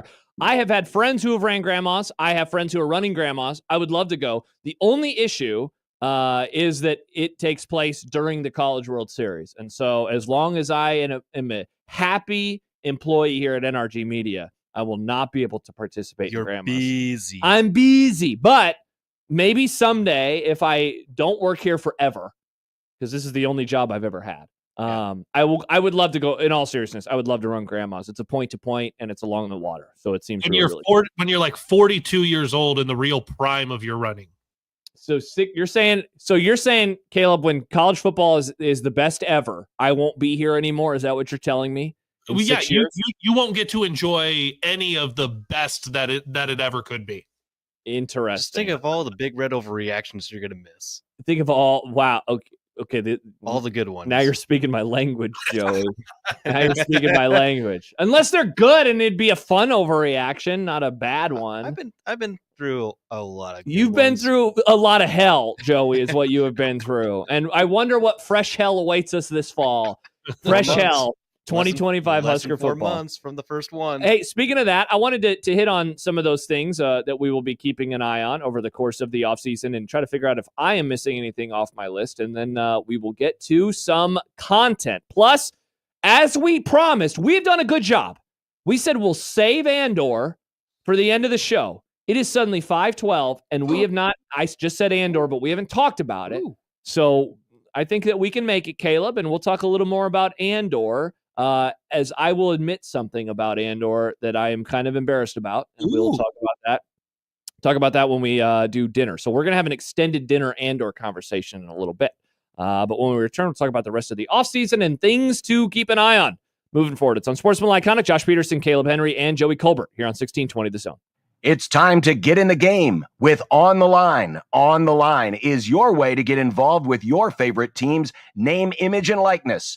That's right. NIL is the way that your favorite schools are recruiting and retaining their best college athletes. And here's how you can get involved. Visit athleticsontheline.com. Pick your favorite school. It could be Creighton, Nebraska, or Omaha. Then pick a measurable metric from any one of their chosen sports. For example, maybe it's simple points. For every time your team scores, you make a donation towards their NIL, but you set the amount, you set the budget, and On the Line will take care of the rest. So help your team win and reward your team when your team rewards you. Whether you're a Blue Jay, a Husker, or a Maverick, get in with On the Line. Gamify your giving today with On the Line, based right here in Omaha at athleticsontheline.com.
Josh Peterson, Caleb Henry, Joey Colbert on this Tuesday. John will be back tomorrow. We will get the story on what the hell happened to him on Saturday. Allegedly. Why and it's not his penis. He didn't run it over with a lawnmower. John will be back tomorrow. John will be back in studio at a date TBD. That's something Johnny Knoxville would try doing. Run his wiener over with a lawnmower? Yes. Ouch. Joey will still be here tomorrow. Yeah. How great is this for you, Joey? You get to be in the building for John's story. I'm excited. I don't know what I'm going to say. Must listen to radio. So we will have all of that and more. We very much appreciate Caleb hanging out with us today as we this was a surprise. Caleb, what time did I text you? 6 o'clock? It was after the show yesterday, or I was like, hey, I think we need somebody.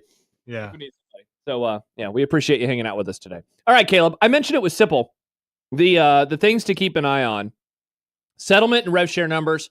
We're going to learn that at some point soon, right? I'm really curious to know what Husker football is going to be paying for the roster moving forward, and really what it means down the roster. Would it surprise you if volleyball was in seven figures? I know I wouldn't be surprised if volleyball was paying at least $1 million for their roster. Would it surprise you if men's basketball was disappointed by their number? It wouldn't surprise me if men's basketball was disappointed by their number. So we have that. The fun stuff, as I mentioned with Sipple, kickoff times. Like, I love that stuff, and I know that you do too. And then finally, the future of Memorial Stadium and exactly what that type of stuff looks like. Am I missing anything? Is there, beyond just like random surprises, a player leaves, a coach randomly gets fired the day after the 4th of July, am I missing any of the tentpole things that the next 4 months are going to bring in the offseason? Oh, well, I'm super excited about Big Ten Media Days because I'm going to Vegas for it. I'm going to be there for that. You're going to get to go? I'm going for a week. That's one of the fun things about being independent and contracting with Husker Max is we found a way. We're going to go I'll be in Vegas for that week, that Monday through Friday.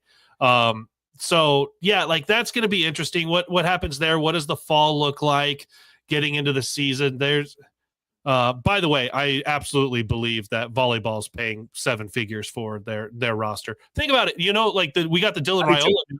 We got the Dylan Raiola news about Adidas. Lexi Rodriguez was signed by Adidas 2 years ago.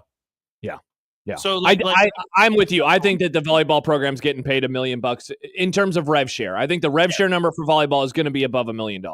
Oh yeah. It is going to be so interesting to see, because you're going to know from so many schools, what does that number look like for Nebraska?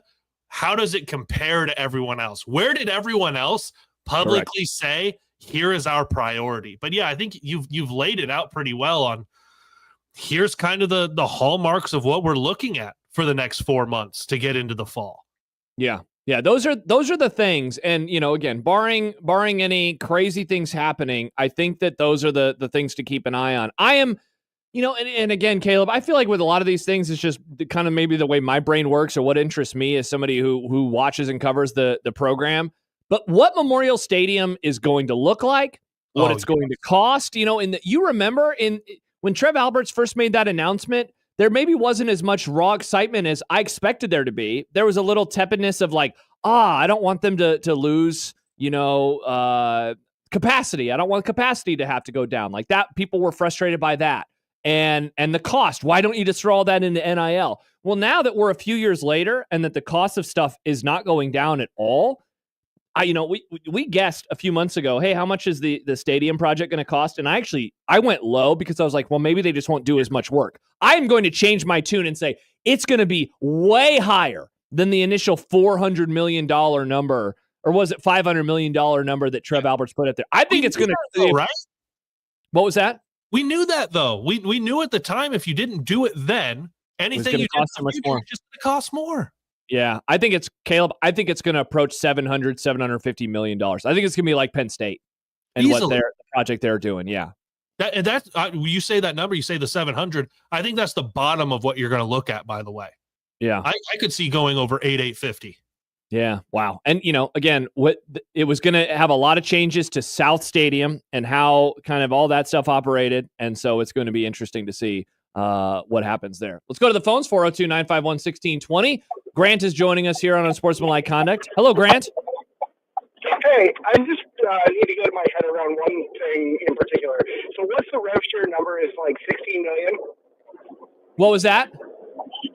What's the rev share number? Is that like 16 million, something like that? Yeah, so we don't know yet. I've heard that it's going to be between 15 and 16 million dollars. Okay, so where does the 1890 collective, does that go on top of that? So could you have a $30 million football team and a $5 million, or is that like, I just don't understand how those two play. I'll hang up and listen. No, thanks for the call, Grant. So yeah, it's a great question, and because sometimes we use these words interchangeably, right, Caleb? Yeah.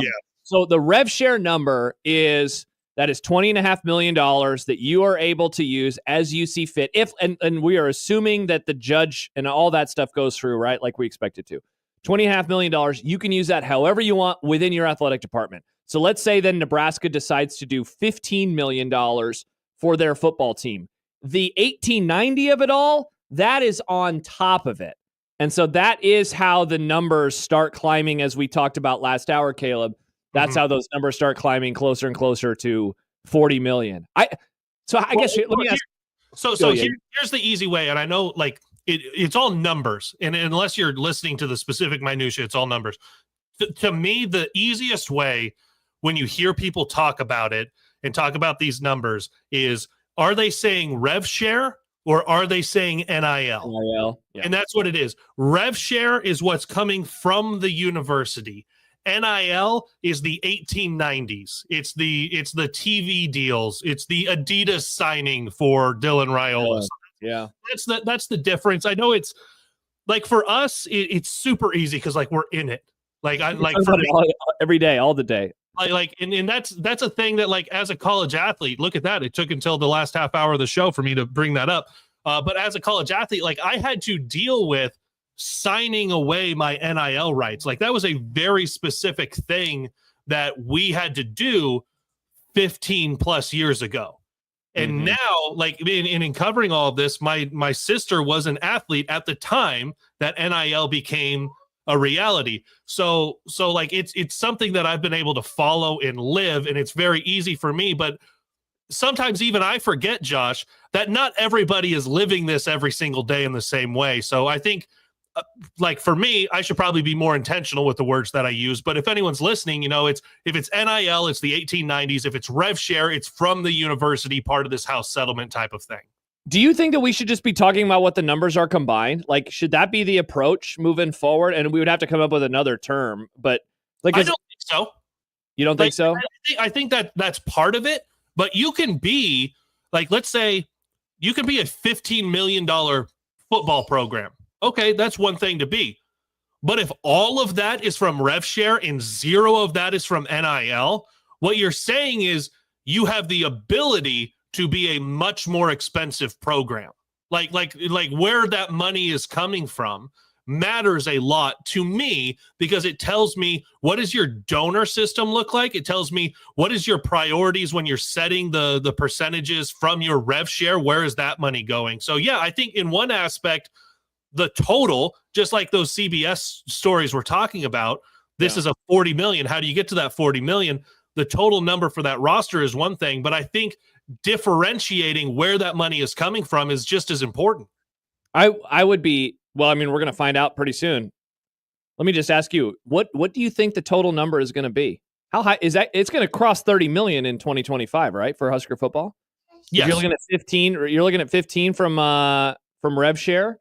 So you're probably looking at 15 from 1890 is what my guess would be. Yeah, I think that's what you're going to get. You're going to be close to that for sure. You're definitely going to be north of 25. Yeah, for sure. All right, well, let's take a break. We'll come back. We have content coming up, and then we will get to dinner. Coming up in content today, let's see. Contracts in the NFL, big deals being made. The NBA playoffs tonight, and an all-star game change perhaps coming to the association. All of that and more when we return. Josh Peterson, Caleb Henry with Joey Colbert hanging out as well. It's Unsportsmanlike Conduct on 1620 The Zone.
I made you some Unsportsmanlike content. Unsportsmanlike content. Unsportsmanlike content. Content that's unsportsmanlike. All righty. Winding down the show, it is time for some unsportsmanlike content as Kaleb, again, has a new hat on. By the way, Kaleb, the Bucks, 24-9 over the Pacers late in the first quarter. Very, very surprising score. We'll continue to keep tabs on that one. Joey, take it away. All right, guys, we learn which Big Ten teams will make it to Lincoln this year. Any takes? We talked about it earlier, Kaleb, that the West Coast stuff was not surprising because, right now there's only 4 teams and Nebraska went out west for 2 of them. And so it was going to be a little bit different this year. I know that a lot of people were pumped with which teams Nebraska's doing home and homes with because it's a lot of the localized rivalry type flavors. Finally. Yeah. Well, because look at it this way, Josh.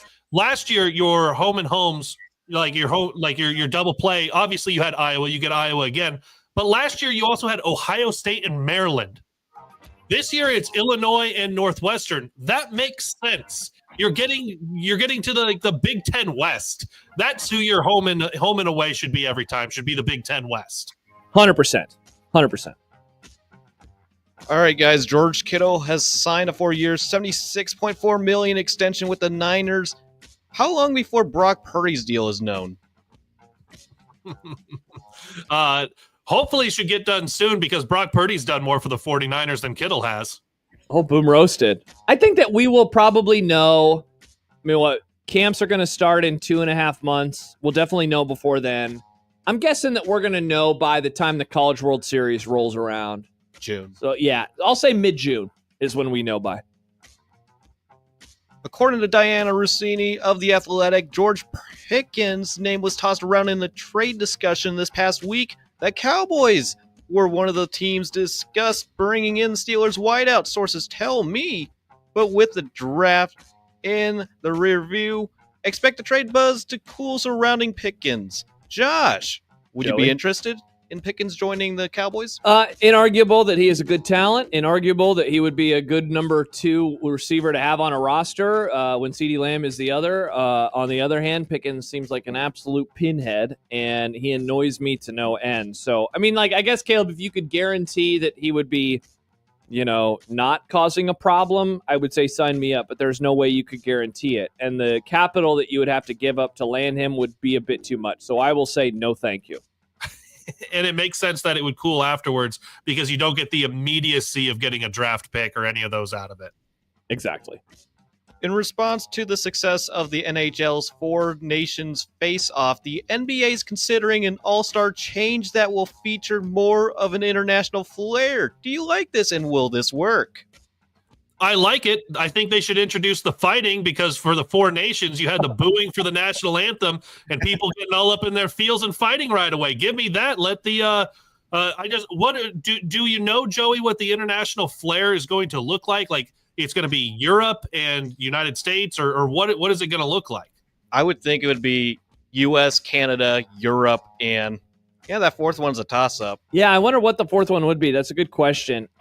Look, the success of the 4 Nations face-off was for, I would say, not one reason, but one big reason, and that was that the teams genuinely cared. The teams genuinely cared. If you can guarantee that with the basketball, I don't think it's going to become like this ratings monster like the hockey stuff did, but I think that people would be more interested, certainly, than they have been in the All-Star game. But the hard part about it is it is a break. You would figure if you're a player, I understand why they don't want to take it seriously because the season's a grind and they want some time off. The fact that they got buy-in from the hockey players, was tremendous. If you could get buy-in, it would be interesting. I'm guessing you're not going to get that level of buy-in. International basketball works, but it works every 4 years in the Summer Olympics. So I'll say no, it won't work. Certainly not as well as the 4 Nations face-off did. And hockey culture very different than NBA culture. Yes, very, very much so. Well, the Bucks are up 28-13 on the Pacers. Speaking of the NBA, the Pacers, Knicks, and Celtics all have a chance to win their series as they're up 3-1 and move on to round 2 tonight. There's a possibility, but meanwhile, the Nuggets, Clippers are tied at 2, and they have a pivotal Game 5 to control the series. What's going down in the association? So as Joey mentioned, the Knicks Pacers game, Bucks Pacers. Good Lord, Josh. It's 30-13 Milwaukee at the end of the first quarter. I'm going to say the Pacers come back and win. So I'll go with Indiana in that one. Give me the Knicks, bing bong. I think the Celtics. So yeah, I'm going to say all those teams move on.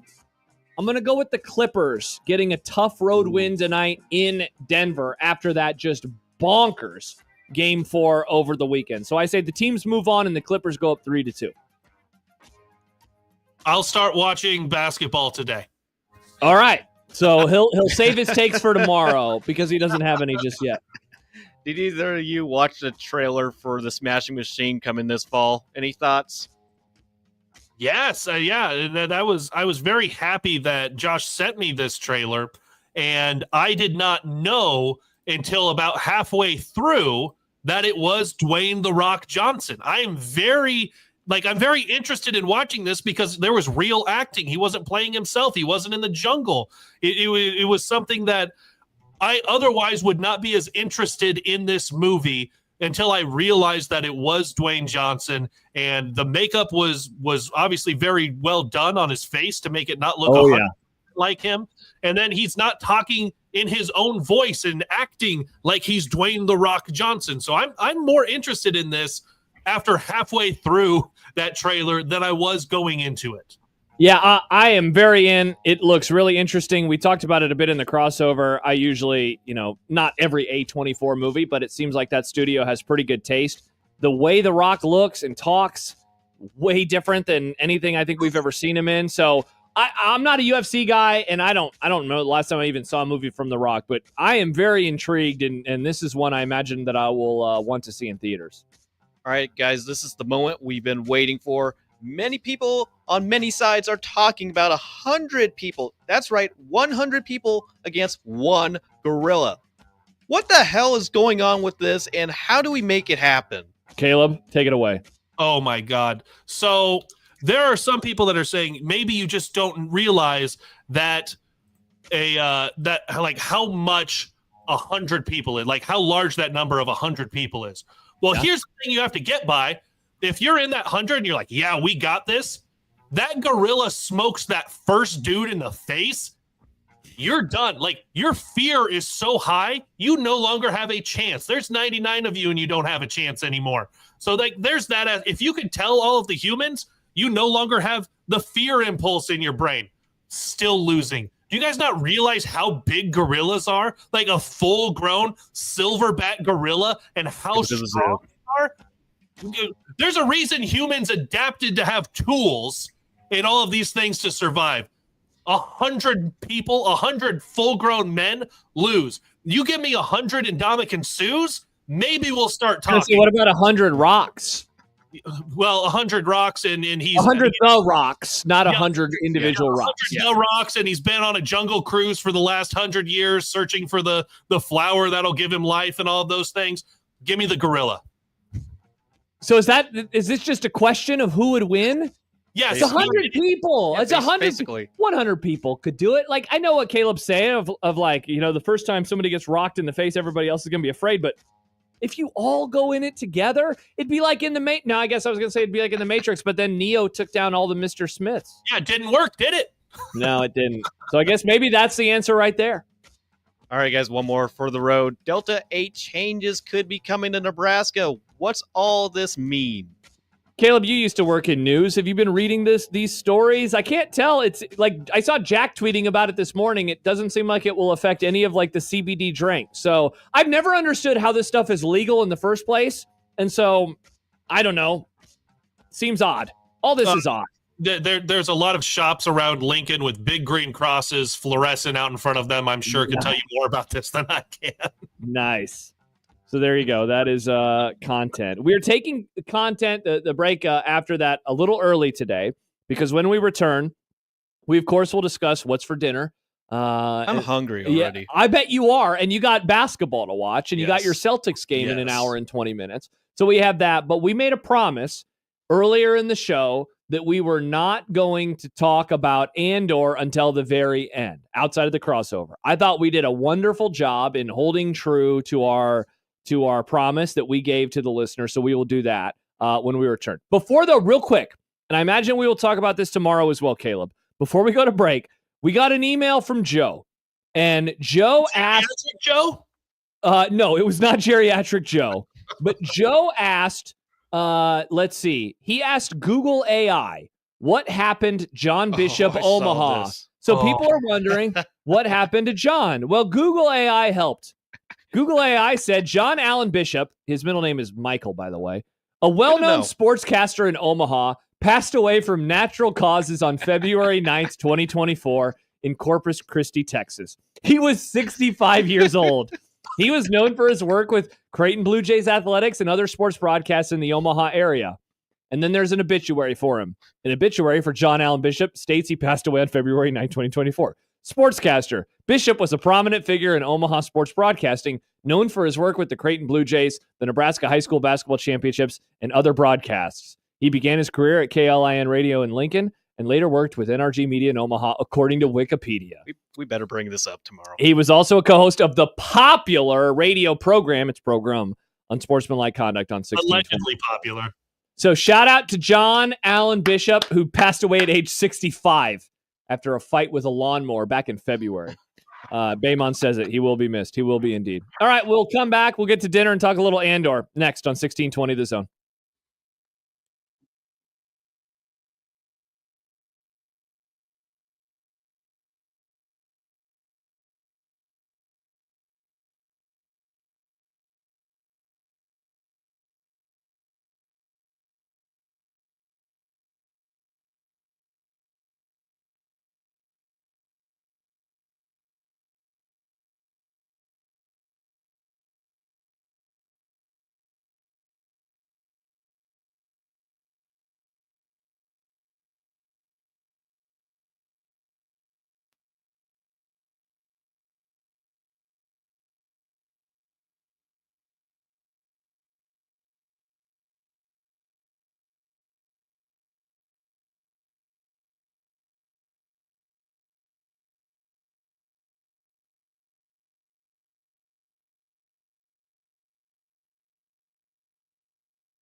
going out to eat.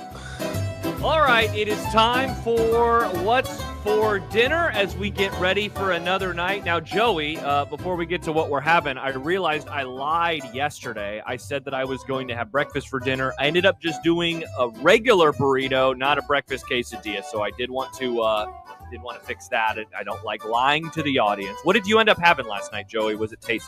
No, I did not have any nachos or tacos like I mentioned yesterday. So I just went small, had a sandwich and some chips, and watched Celtic City, the season finale. Enjoyed it. There you go. Well, now tonight you'll get to watch the Celtics themselves. So, all right, what is for dinner? Caleb, you're the guest of honor today. What's on the menu tonight? Awesome. Well, before we came back on, I went and I checked my wife's menu.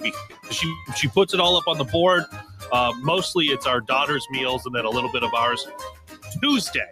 She actually had Tuesday written because I think we're supposed to get groceries ahead of tomorrow and the rest of the week. It's got a giant friggin' question mark on it. Oh, no!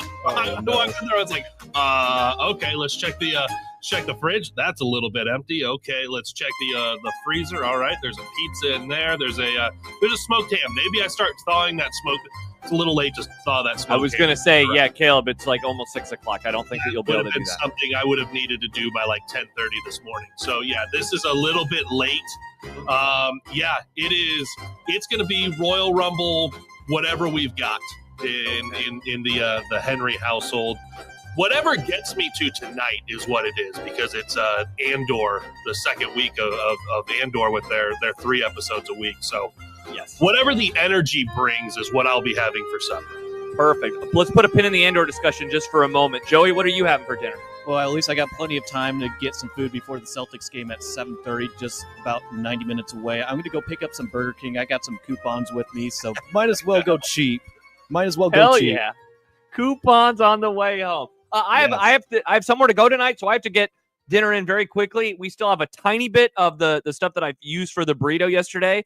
I think I'm just going to do a quick burrito bowl. Throw that in the microwave, add a little salsa, add a little cheese, stir that up, and I think I'm going to do that. So I think that's what I'm going to do for dinner. All right, Caleb, you mentioned Andor. Yes. I thought so. I have not watched Disney Plus shows as they have come out. I think since Andor. I think that since season 1, which was almost 3 years ago, right? So I woke up this morning. I was like, I'm going to get up early because I want to avoid any and all spoilers or just something showing up on Twitter. And I actually did a good job last week because I didn't watch Andor until Friday with all my travel. So I got up. I trudged downstairs. It's not even 7 a.m. yet. I open up my Disney Plus app. And it's not there. I thought that the episodes went up super early in the morning. It's at night. Nope. Yep. So that hit me last week. So last week, you were still gallivanting all over the Northeast, whatever you thought you were doing. Yeah. But so for the rest of us, we waited all day to watch this. It's 8 o'clock Central. 8 Central. So I told my wife last week that I said, hey, I know 8 o'clock, like, it's bedtime. We need our daughter in bed. We're going to need to do that for sure tonight. Like, there's no stretching this out to 8:30 because at 8 o'clock, I will have the TV on. I will have Andor running, and I will watch, because they come out in threes. For anyone who doesn't know, Andor is putting, it's over 4 weeks, 12 episodes, 3 episodes a week. They all come out right at the same time. So 8 o'clock tonight, you'll have episodes 4, 5, and 6. I will sit down and watch those back to back to back. Mm-hmm. I will avoid all of the spoilers so that I've watched them and I can immediately go into the discussions with other people that watched them. Yes, 100%. And so I will say this, the disappointment that I felt this morning was very palpable, very palpable. And I did that last week too, where I got up and I went, I'm going to watch this. And then, it's tonight. Yeah. And then by that point, I'd already poured my cup of coffee. I think I'd already taken a couple of sips, right? Because I'm letting Banks out. I'm feeding him. I'm doing all the things. And then I was like, here we go. It is time for Andor. So the disappointment of almost 12 hours ago now was then felt with the excitement of, oh, this is even better because I can just watch it at a normal time with the sun going down. Like, there's something about watching a show or a movie in the morning, and I'll do this occasionally for work, like the movie club stuff, and it's just weird because I can see the sun peeking through the blinds or whatever. This is going to be great for tonight and, more importantly, the next 2 weeks, as I know, all right, I will do all of my work stuff. I will get home. I'll walk Banks on a Tuesday night, and then I will settle in at 8 o'clock because I'm going to do the same thing that you do. And that's just watch all 3 episodes because I don't want to get spoiled by absolutely anything. Right. Like there's the nostalgic feeling of, because think about all the shows like you grew up watching where they came out once a week and they were on in prime time. They were on at night going down. And it's like when you'd go to a movie theater in a different town. But so most of the time when you'd get there, you're going to go out to eat dinner and then you're going to go to a movie. So it's as the sun is going down, it's into the evening. It's a little bit different. I'm watching multiple shows right now on Prime. They've got Wheel of Time, which is a phenomenal book series that my cousin got me on. But I'm watching, and it comes out every Thursday, but I watch it during my daughter's nap in the afternoon. Every Thursday. And that's a very different experience. Middle of the day, sun like coming through the windows. I close some of the blinds, but it's a very different feeling there as opposed to I'm watching something at 8 or 9 at night and experiencing that for the first time. Yes, 100%. Because in the streaming era, I've really grown to love the networks that release the shows at a normal time. Like, for example, so you just mentioned Wheel of Time and what that came out at. Severance was, obviously the show that first got me going this year as we got started. That was a Thursday night at 8 o'clock show. The Pit, which my wife and I very much got into, Thursday night at 8 o'clock. And so it's like, that's nice. Especially, man, there's something about the Thursday night release, too, that just hits hard, and it reminds me of when I was growing up, The Office, Parks and Rec, whatever shows were on Thursdays. And so I was I like it when the shows do that. Meanwhile, Netflix, they still do the midnight on the Pacific coast, so you have to be staying up till 2 o'clock Central Time. It's like, why not do it a few hours earlier? Because then I think you're going to catch a lot of people like you and me who are like, I'm home for the day, I want something to watch, and I'm excited for something to watch. And it just feels normal rather than let me wake up at 5 a.m. to binge watch a series so I don't get spoiled by Twitter. So like, and it's so interesting that Disney Plus is doing this with Andor, with this series. But they have the rights now to Doctor Who, the new series of Doctor Who, and they're doing that thing where it's 2 a.m. Central. So like I think it's on Saturdays that they come out. So we watch later in the day, and we've gotten my daughter into it. She's really enjoying it, and she's figuring out, okay, different people played the Doctor based on which one we're watching. David Tennant's the best one for anyone who knows. Real ones now. IYK. But so we watch that later on in the day, but I know there are people that stay up late as hell on Friday night. Gross. Because they want to watch it. They don't want to get through the morning because there are people that do go out and spoil it. Yep. And it's not a big thing. It's a Disney Plus show, whatever. It's Doctor Who. Like, it's not to be taken that seriously, but it is an enjoyable thing to watch, not knowing, not having it spoiled. So Disney Plus is doing the 2 a.m. Central Saturday for this series, or the 8 p.m. Central Tuesdays. I love the latter. I love what's happening with Andor, where you just put it out at night. You put it out at prime time that people are going to gather around to watch it. You saw it happen with HBO and Game of Thrones and in House of the Dragon, where it would come out. I think it was like Sunday nights. Yeah, it's a normal time, and you're doing stuff, and that's why. And I'm guessing you and I both had the same reaction last week for you and then this week for me.